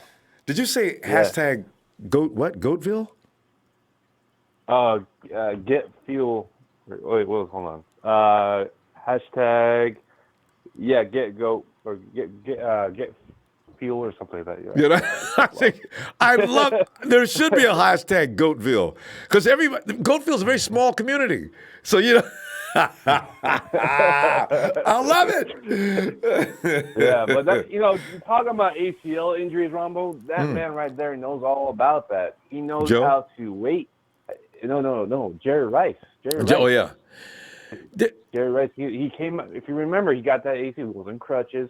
Yeah. He was hurt for the whole year, and he, unfortunately, he went on the other side of the bay and balled out.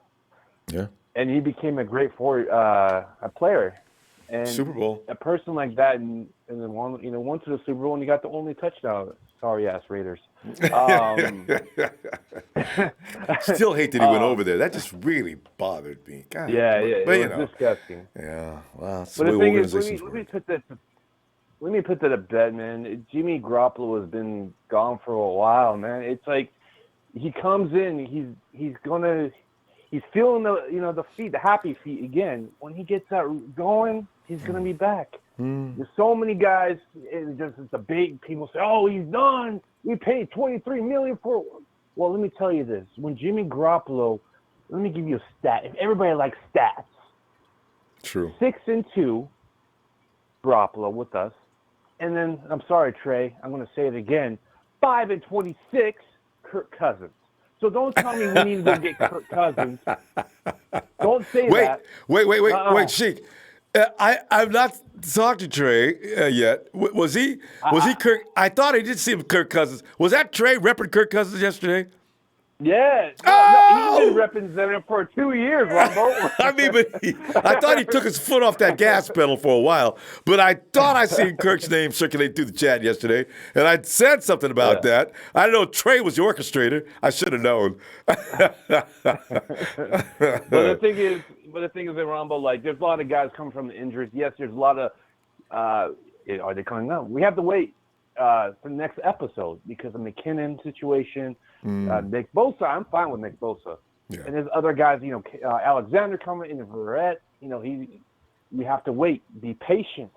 That's why we're faithful. These lot of fans, I'm going to point out all the fans are the doubters. Sheik? Do we lose Sheik? Sheik just, and we didn't cut you off, Sheik. Sheik was getting ready to spotlight people. We didn't do that. I look out. There must be somebody has a control. Sheik, get back in if you can. Let me go down through here. Slim Shady says Mitch Wishnowsky was MVP and smacked a donkey. Renee Cruz, how you doing, Renee?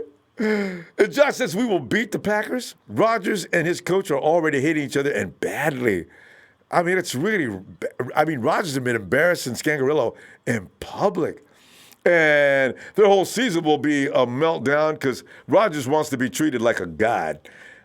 I wonder if he wants to get traded. And Rico Castillo, he says, did anyone notice Jimmy G only focused on his first read? Yeah. But Rico, probably Rico, there was no time to go through progressions. Them dudes was coming, man. Jimmy couldn't even read. He had to get rid of that ball right now. So I'm gonna excuse him for that. Because I've seen him go through progressions before. I mean, he knows how to do that. Lamont Brown says, what's wrong? Jimmy G looks like he was scared that his knee was gonna get hit. Lamont from D.C. Lamont, he may have. That's a very serious injury. And he, like somebody else pointed out, I think Niner Mike pointed out, these are big guys coming in. He's been wearing that Don't Touch Me jersey all off season long, right? So all of a sudden, it's real. I could see where, I just got back. I don't want to have to go back underneath the knife again. So I'm going to defend him on that. And I'm going to say, I understand. Let him get used to it for a minute, and maybe he'll adjust. I don't think it'll take him long. Hey, Sheik's back. All right, go ahead, Sheik. All right. What did you get? Because I've been ranting the whole time. No. You said you said there was something about you were going to. You were talking about people who wanted to get rid of certain people and that you wanted to expose something. Was it people or what? Well, I just want everybody to look in the mirror and just ask yourselves, are you faithful or you're not faithful? And, I'm not downing everybody's 49ers. I'm not saying that. But there's a lot of people in the media and the fans in the chat room, different chat rooms, not this one, because they're all hardcore 49er fans in this chat room. They've been doubting Jimmy G. They say, oh, give up. The thing is, it is called brick by brick for a reason. Yes, we are hungry to win. I understand everybody wants to win. We're sick of losing. But trust Kyle. Jimmy Garoppolo is the guy. When he gets the bad juju, just like the Super Bowl, when Steve Young got that monkey off his back, when Jimmy Garoppolo gets that freaking T-Rex off his back, then he's going to show the world that he is the quarterback, the future quarterback, and why we paid him every every penny that we paid for him. And all the guys that we brought up, and the doubters and McKinnon, and all these, I'm not really a big McKinnon guy, but I trust Kyle because he sees in his offense. He wants that dual threat that he had in Freeman and Coleman. Now Coleman's with us. All I'm asking for the doubters, be patient. That's all I'm saying, Ronbo. Yeah, and it's justified. I mean, if he doesn't work out, you notice 49ers don't have any trouble telling him, I don't care who you are. If you're not of use to the 49ers, they'll get rid of you. Oh, they'll get rid of you in a heartbeat, too. So, this is why, but I'm really curious. Why did Shanahan must have the X's and O's, the stars must have been aligning for McKinnon. That's why I want to see it. Okay, let me see what he's talking about. I'm dying to know. So, there's going to be plays. Like I said, you could put Matty B and Tevin in the backfield. But obviously the DC will know then. But I'm gonna put Jarek in the slot, or else I'll line him up on somewhere else, and just make it really difficult for any DC to figure out. Because now I've got a weapon on just about every guy on the field right now, not named an offensive lineman. And a wide receiver. Yeah. I like those options. More bullets I got, happier I am. Ain't gonna run out of no ammunition. Exactly. No. So. And let me say also as well, Ronbo. You're 100% right. What I'm looking at right now with the McKinnon situation, a lot of people are debating about the situation with Mostert coming. I think they're going to keep all four running backs. Obviously Mostert. Yeah, they're going to keep him. And that's why they have DJ Reed becoming a corner and also a emergency safety if they need him. And we have more. Back to his free safety, he could also do corner if somebody goes down, if somebody else step up, we could have the opportunity. So cutting, the secondary, it would be helping the running backs and the other pieces that for the special weapons that Kyle or Salah likes to have. There you go. So. All right, Chief. I just want the faithful to understand, man. Just be patient. There you go. And if you're 40, just it's time. It's time for a turn, and everybody feels it. But there you go. Have the faith. Have the faith. They got it. All right. All right. Good stuff, Chief. Faithful, hit that like for Ronbo Sports. Let's go. It's Niners, maybe Empire. We're better than a nation. We're an empire. Thanks, Chief. All right, fam. I'll see you tomorrow or maybe the next day. We meet him about that on that one. All right, fam. You're the best, Ronbo. Shout out to the crew on Ronbo crew as well, man. Thanks, Sheik. All right, AJ, come on in, man. Well, it's about goddamn time. When you did that, it reminded me. My dad used to do that to me. Every time I finally accomplished whatever he'd been asking for me to do for months, years, or whatever the case was, he'd always start it off like that. So, he'd say, right? Oh, man, I didn't know you was waiting on me. You know what I'm saying? Sorry, AJ. So what's up with you, man, in this, man, you had me dying when I was watching you, of course, watching you a lot when you was, when they were scoring their touchdowns, and you was, first you were panicking, though. You had some problems. You were shaky. But I get it. It's What are you preseason. talking They got about? you in the, When the defense had to finally give up a TD? Yep. When defense, but no, actually not that. When we didn't have no points really. They had like 6 points. We had. Oh, nothing. and we finally got a TD. You know. Yeah, then you went berserk. Waiting for that a long time, you know. I tell you, the 49ers, man, I tell you, they're going to be a dramatic team this year. And AJ, the first string wasn't even in there on defense. That's what I like about it. And the second string offense, same thing. They're the ones that came back and won that game, you know.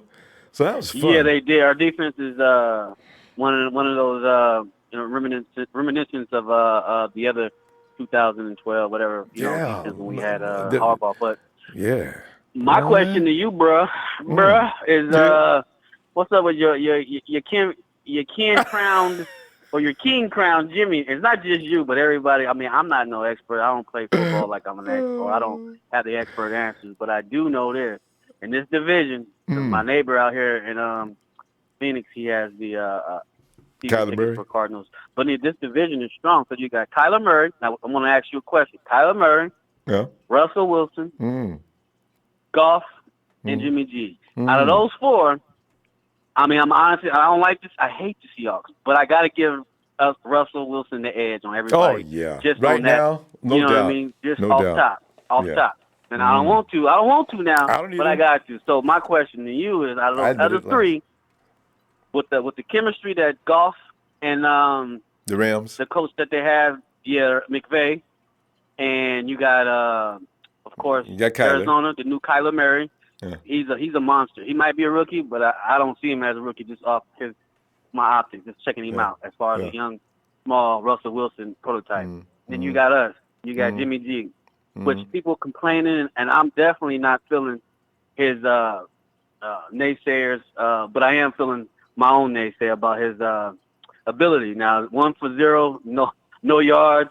I mean, he got an injured knee, but it ain't got nothing to do with your damn arm and your vision. I don't give a damn what's going on. That's so true. Stop with the, I don't want to call nobody in the NFL, period, no matter what. If you NFL and you made it and you good, you're going to show it a little bit at least. And if you great, and if you a franchise quarterback, that's what we label him as, a franchise quarterback. I wasn't already on top of his. I wasn't just hating, but I was like, damn, he looking good coming from Belichick, whatever, he looking good. But bro, do you think we're gonna take the division as far as quarterback skills?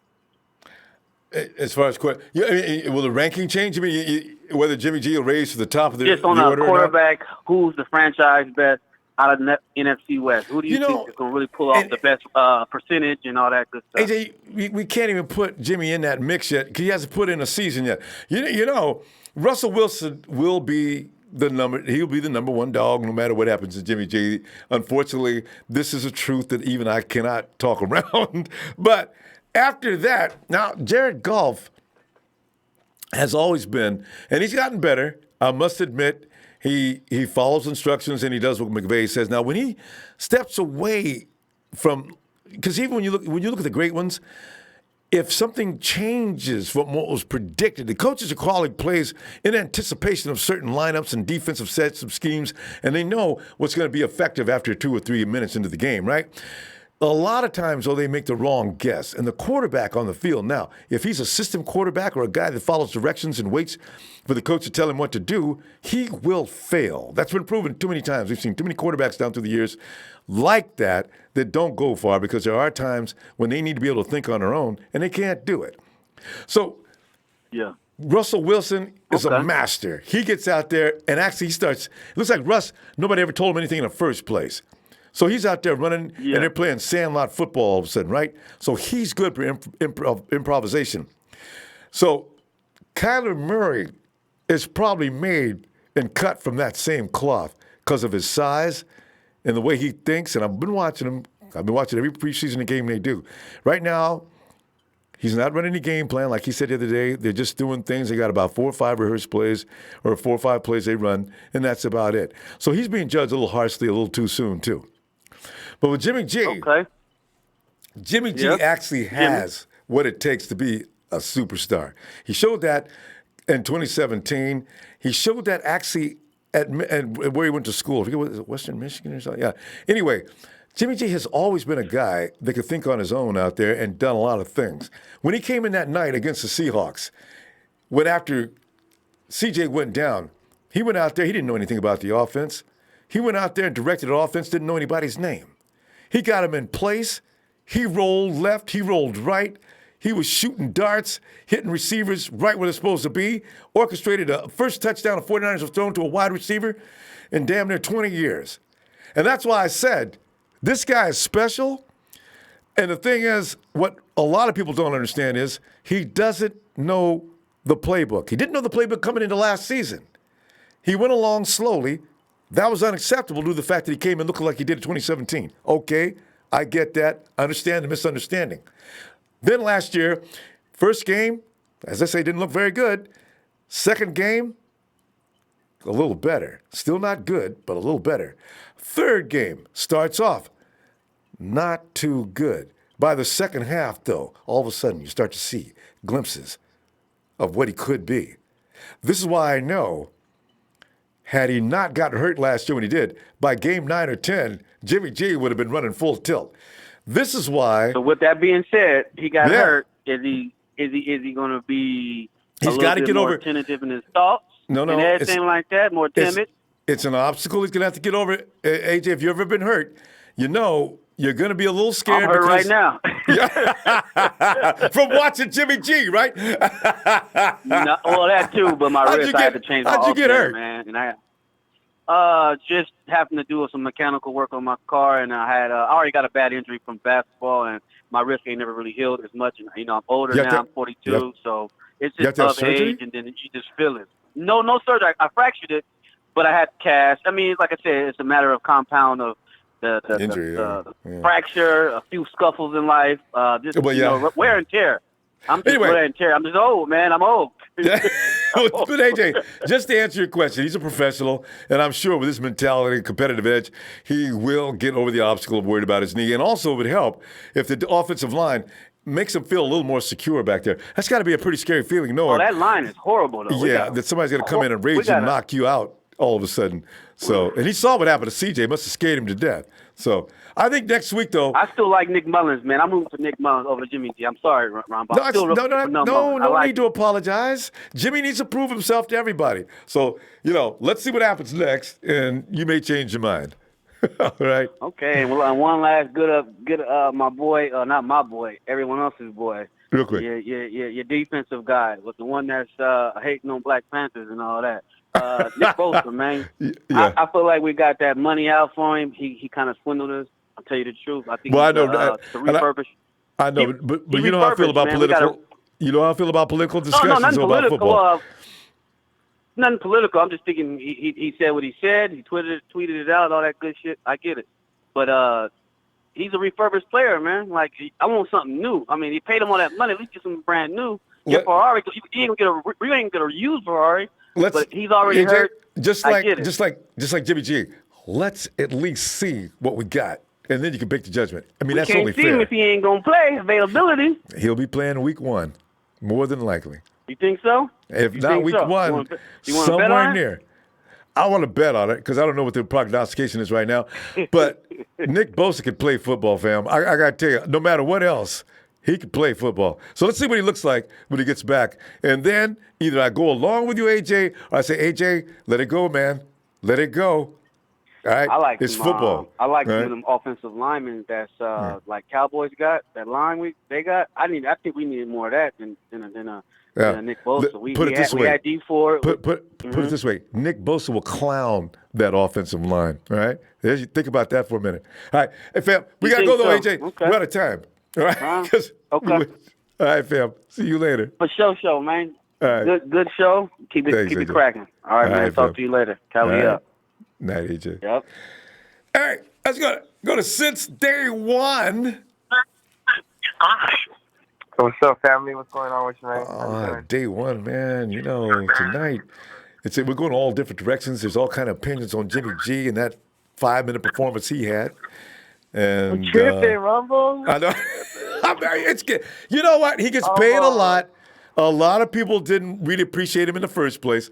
So we're going to hear a lot from them. I think the majority of us really still appreciate him. But there are those that don't like him. And if you don't like a player, if they fail, you're the first one to say something. So we'll see. He's got to pick himself up out of this, though. I don't know why, Ronbo. There's just some people out there who they like to say, "I told you so." I know. They like to do that. They But like it works to see both people ways. fail. Now, if he comes back, looks good, uh-oh. I don't want to hear it. I don't want to hear it. I want to hear it from people saying this. Kendrick Bourne makes it. I don't want to hear you. He doesn't make it. I'm gonna hear you. I don't want to hear all this. Like I don't. When we do succeed, I don't know, man. I try not to feed into all It's that. football. But it just irritates me. It irritates me sometimes how people just they always picking at something. And if he would have came out and did good, they would have said, "Oh, it's just preseason." Yeah, like, I don't understand. I don't understand, that's true. That's true. And I don't think I heard you say we're paying him a lot. I think people get carried away with that, and I think we did just fine on that. We could have paid him more if we would have waited. He could have came out the next year and balled out, fade out, took us to the playoffs, and then we would have had to really break the bank. So we just had to lock it in, get it over with. Stuff like that's our guy. And the people who are doubting, they say this and that. I'm not talking about none of the people with us. We know what we got. But I see it constantly on ESPN or whatever. They're brutal. Morning football. NFL Anybody on Network. TV, whatever. They're always saying that, oh, well, Jimmy did this, he has to do this. I got to see this and all that. They didn't see what we saw, Ronbo, at the end of that season, those 5 games when he took a deflated, injured team. There was 1-9. Yeah. 1-9. So all we want is one game till he got here. Yeah. Straight stunk, Ronbo, and he just took nothing and took us on a 5-game winning streak against 3 playoff teams. They didn't see they just seen the highlights. So they didn't see every drive. They didn't see everything that we saw. They didn't see those 2-minute drives. They didn't see those turning points in the games. Like they didn't see that. So of course they're confused. They don't see what we saw. So I mean I'm not worried about that. And then Ronbo, he has 6 throws, Ronbo, that's it. Yeah, that's it. Like that's like man, and he hasn't played in so long, and then we're gonna judge him off of that. It's not not even fair. worried about it, Ronbo. Yeah, Our receiver runs the wrong route. And you're gonna see we have 3 linemen that are backup. I mean Garnett and Tom Tomlinson. Then we don't know. We're not actually for sure if Garnett's gonna take it. So that's 3 linemen that are backups, and Joe say they look like crap. Yeah, I don't know. I still don't know how they put School in, and I think they put him in a little early. And they had the other dude. They had the other dude switching from center into the guard, and they're doing musical chairs in there with backups, and they just it looked like crap. And then we got Jimmy back there trying to get rid of it quick. And then Kyle Shanahan came. For some people say that the play calls were right and everything. He said it himself that he could have did better. He could have done a better job and made it easier. And he could have came out, spread the whole offense out, did a little dump down to just a quick little check down to the running back, have him run, just chuck it to him real quick. They didn't do that. He could have did that. He could have ran a play action and get him rolling out, get him out of the pocket. He could have did it easier. He could have there could have been easier throws called than what he did. And he came out and said it. He said I could have made it easy. He could have called the play a little bit different, a little bit easier, and got the thing is, it was his first. That was his first live game with no protective vest on. Jimmy. This is a kid that bounces back. We've heard of him getting killed in workouts during the week, and then the next day you notice he destroys the defense. Look for that to happen. Kansas City could be tested thoroughly this week because they're gonna have a different plan this time. Yeah, because they point out they always they're quick to jump on him, but they didn't mention the day before, the 2 days before when he went 8 for 8. Yeah. And he was lighting up the whole defenses over there. I think he missed one pass, 8 for 9 or something, just lighting them up. And they just look around, they just look to the other side, let's go look at the defense over there. Come on, man. They don't, this guy, but I'm not worried about, like I said, 6 snaps. He's gonna get it together. He knows probably eating him up. And I'm not worried about that though at all. And you shouldn't. KP, I think Kendrick Bourne he helped out his stock a lot. And boys. And then I think Debo would have made that diving catch. That diving catch, Debo probably could have made that. But I don't know. No, you know what? I don't know. I think you're right but too. I don't know about people. People are saying that it was perfect, and he could have. Oh, that was come on now. He had a layout for that, land on his stomach. It was a hard catch. Now, if you would have made it, that would have been a spectacular catch if you would have made it. See, since they won, the problem is last week he missed one right off his fingertips too. Now, one of Kendrick's biggest features. You didn't see that? You don't want to see it.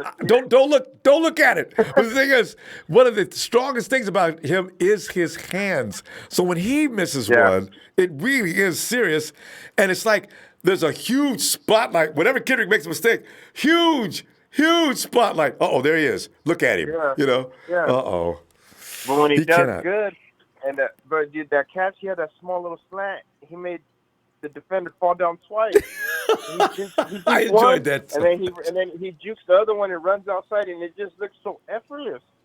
He's smooth, ain't he? And then the end zone catch, Rumble, that is not like he went out there and did it. So you can't not give him credit for that. He can. When's the last time Richie James had a red zone touchdown, got open in the red zone? I ain't never seen it. Never. Richie's done better than. He started off the season kind of slow, but he's starting to be involved a lot. I don't know. But his durability, he can't play.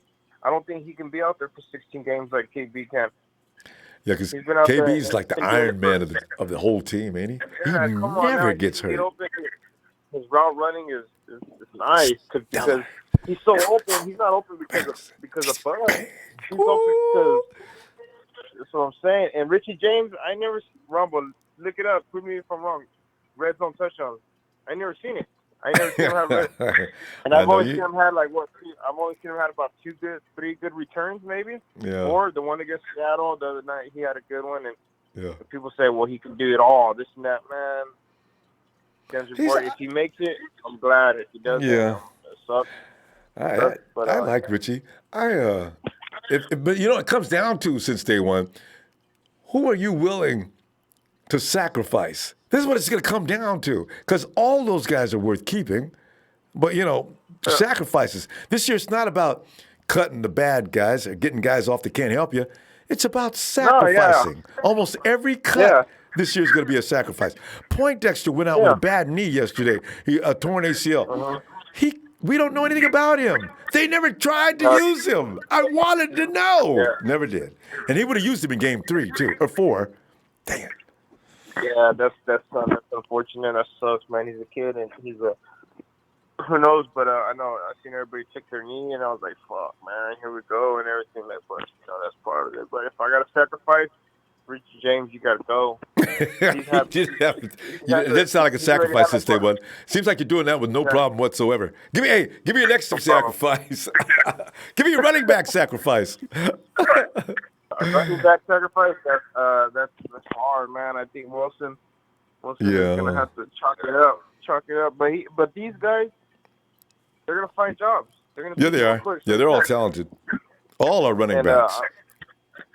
So I mean, I'm not worried about that. I mean, I'm worried about what's gonna happen here. I'm worried about what's gonna have to go on, and I'm excited though for this one. It sucks, man. I'm not gonna get to get it out here, man. I don't got shit out here in LA. Hard. I can't. You know what? You got more. I bet you got more. I'd love to take a count. I bet there's more 49er fans in L.A. than there are Rams fans. I'm laughing the other day. I was trying to talk about the Rams. The Rams were in Hawaii, right? And they're like, well, you got an assortment out here. If you got the first fans, you got the 49er fans out here. A lot of Raider fans as well. And there's some Rams fans. I love it. The last thing he said, and there are some Ram fans. They just had to, like, they felt bad if they didn't. But you know that nobody travels like the Bay fans. No, I got connected with the chapter out here. I told you about the Empire. Oh, good. Chapter. Okay. But he sent me a link the other day. He tagged me because I'm following him on Facebook and Instagram. They call We the 40s. But they're the 49ers. That's just the name of the chapter. Uh-huh. And they tagged me in. He tagged me in. They're all meeting at the bar. Man, LA's fucking huge. That bar was all the way across LA. I know, man. Fuck. This is why I always laugh. I said, you know what? If you live in LA, you need to put aside an hour wherever you're going to drive it. How long does it take you to get there from your place? I don't know, man. I give these people props at Ronbo because, if I tell you where I'm from, it's not big. It's probably like one of these cities. It's like San Bernardino or it's like San Fernando Valley. Right. It's just one big ass city, and you can get around. But over here, I don't know how they do it because one time, Ron, I went to this job interview like around 4 o'clock around there, and I had to come back home. Ron, I didn't get home till like almost 7. And I'm like, I'm getting on the freeway, and then the ramp's backed up. The ramp all the way into the road lights, and I'm like, fuck, man, like, I don't know. And I didn't make it. I was like, fuck, I ain't gonna work over here. I mean, it's great. And I remember that time I went to L.A. years ago, and I remember I got lost, like everybody does if you're from Northern Cali, right? I'm down, I pull off the road to go to a gas station. Hey, yo, bro, I'm trying to get to Baldwin Hills. Baldwin Hills. Dude, you're about 30 minutes, you keep going, you'll be in Bakersfield. What? Yeah. What? So we looked around. We said, man, you need GPS. I said, oh, man. You know what? I'm going, never mind, man. I'm going to go get a hotel and call it a night. I'm done. I was tired. So it's rough in SoCal, man. So you got, whoa. Yeah. All right. And I went up north to do a job for fire protection, and up north, I think up north is bigger with all the cities, but it's just spread out. Yeah. Everything's spread out, and then over here it's just all connected. Everything's just jammed up. Yeah, that's a thing. Up and when I say I'm in LA or I'm over here, they're like, what the hell? You're not. They don't see it like that. LA is a certain little city out here, and it's confusing. It's confusing. I'm trying to get some shit together. And I'm afraid whatever. Let's just say one. Let me go, man. I'm gonna tell you what. I'm gonna go and look for you. Maybe, probably not tomorrow. I'm gonna tell you what. I'll see you day after tomorrow. All right. Yeah. I'm gonna look for that. I'm gonna start looking for those notifications, Ronbo. Right now, I was looking at some movies on YouTube, and I seen it live. I'm like, what the fuck? Yeah. No, notifications are weird sometimes. I'll be getting the next one. No, but it's cool though. It's that I sometimes I get to call in late because I don't like to call in early because I don't want to be. I mean, I'd rather have the East Coast people get on because it's already really late there. All right. I'd rather call in and be last and give everybody a chance instead of not a problem. Sometimes when I can't get in after 9 or something, that's when I'm like, oh shit. All right. But Ronbo, I appreciate what you do. Thanks, everything. Man. I follow you on Twitter. Oh yeah, I saw you. All right. I made one just so I can get at Nate Burleson. I'm coming for that ass. I tell you what, I'm gonna go, fam. All right, I'm gonna talk to you on Twitter. Okay. All right. Appreciate you, Ronbo. Thank you for the time that you make for us. Thanks, man. All right. Have a good night, day one. All right, Empire, stay up, stay faithful tonight. Right. Since day one. All right, let me go ahead and take a Ray Jr. I think Debo could take the number 1 receiver spot. Right. And like Mike pointed out, you got to realize there's a lot to learn in Kyle's offense. So these guys may not start from day one. What took others a couple of years to actually get in it. You see what I'm saying? Like, you don't just come in and just jump into Kyle Shanahan's offense. He'll bring you along slowly. But the guys, the veterans of the system, are probably going to run for the first few weeks. My guess, I could be wrong, but I think that's probably what's going to happen. But Debo and, Jalen, both of them will get plenty of work. Not to worry. Silvio Heim. What's good? Hey, he says, Jimmy is just a little shook. He'll be okay. All right. He's a pro. He'll be fine. And Jimmy Walker says, and let me get this right. Jeremiah Valo. And remember, if you got 2 vowels in A, O and A, Valo Aga is stepping up to 2 straight weeks now. I know I never missed him. That tackle he made yesterday, because I was saying, I know he can rush the passer with the best of them. Can he play the run? Dude, one-handed a running back. Wham! I said, that answered that question. I'm a huge fan. Jimmy Walker also says Raheem Mostert looking like a starter. I know, man. I said that last year. Easy the Third says I have a huge feeling that Joseph Valo Aga is going to make the team. Oh, I hope so. And remember, he worked Chris Kasurik. He's Chris Kasurik's guy from Detroit. I hope they hold him. It says I wouldn't want to be in Jimmy G's shoes right now. So much pressure. I know. But he takes it well. Jimmy's not paying any attention to the pressure. I'm pretty sure he's not paying any attention to media or anything else. He said that's what he does normally anyway. And he's just saying that. Hey, what about your friends? They're going to tell you. He said, Stingray said, I'm not hating, but did Jimmy really, earn $26 million a year. No, Stingray, he didn't learn $26 million a year last year. But let's see if he makes up for it this year is my feeling. Daniel, let's say 49ers fan 5249. Can't blame Jimmy G with the quality of pass protection he had. Less than 3 seconds. Stayed, he looked like a statue out there. Was not a good game at all for the O-line and pass protection. Basically, that first unit did not play to the expectations and where the level we wanted to play at. So, as I say, yes, Jimmy failed. Joe failed. Najee Toran is not a number one. He failed. Ben Garland, he failed. The only guy that really did well on that unit, Mike McGlinchey. He took a Pro Bowler and made him stand down. Wow. I got to go look at the game again because I still don't believe it. Ronnie Woods, I think Jimmy G will do good next week. He knows yes, he does. He knows he messed up.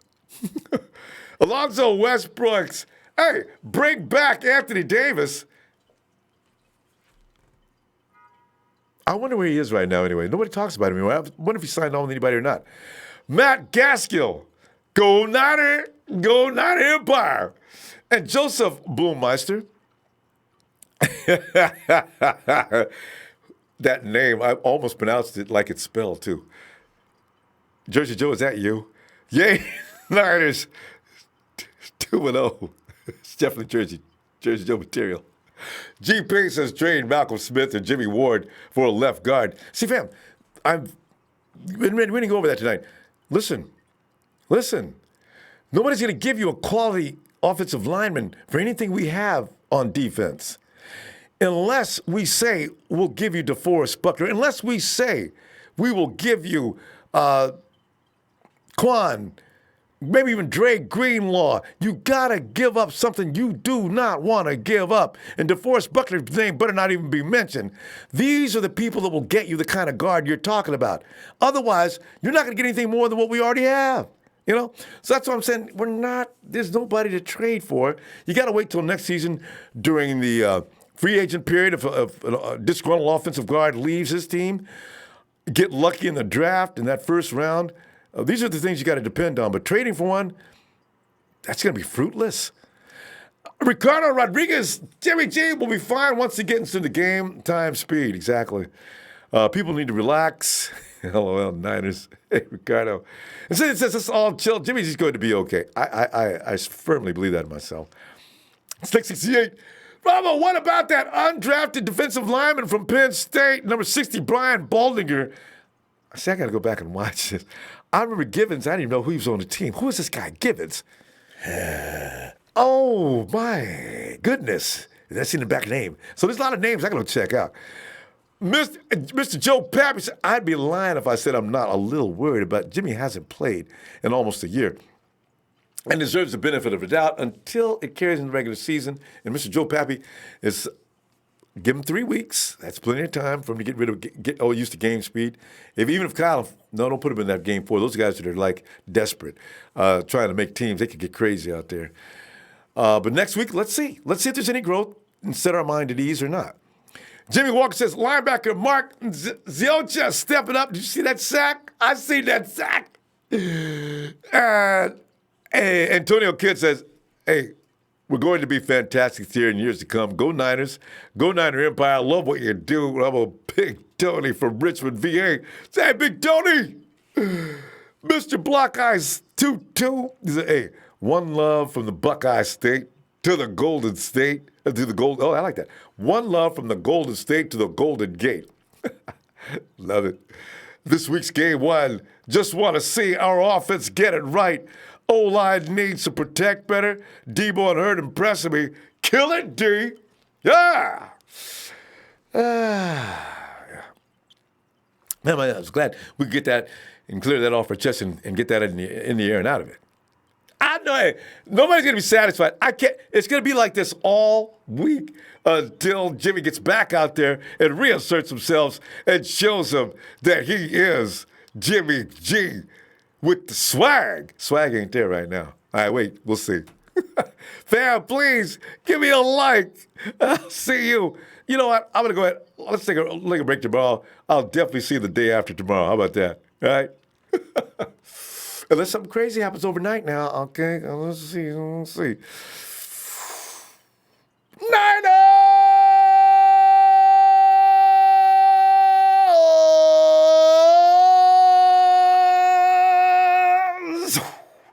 Night, Elisa. Antonio.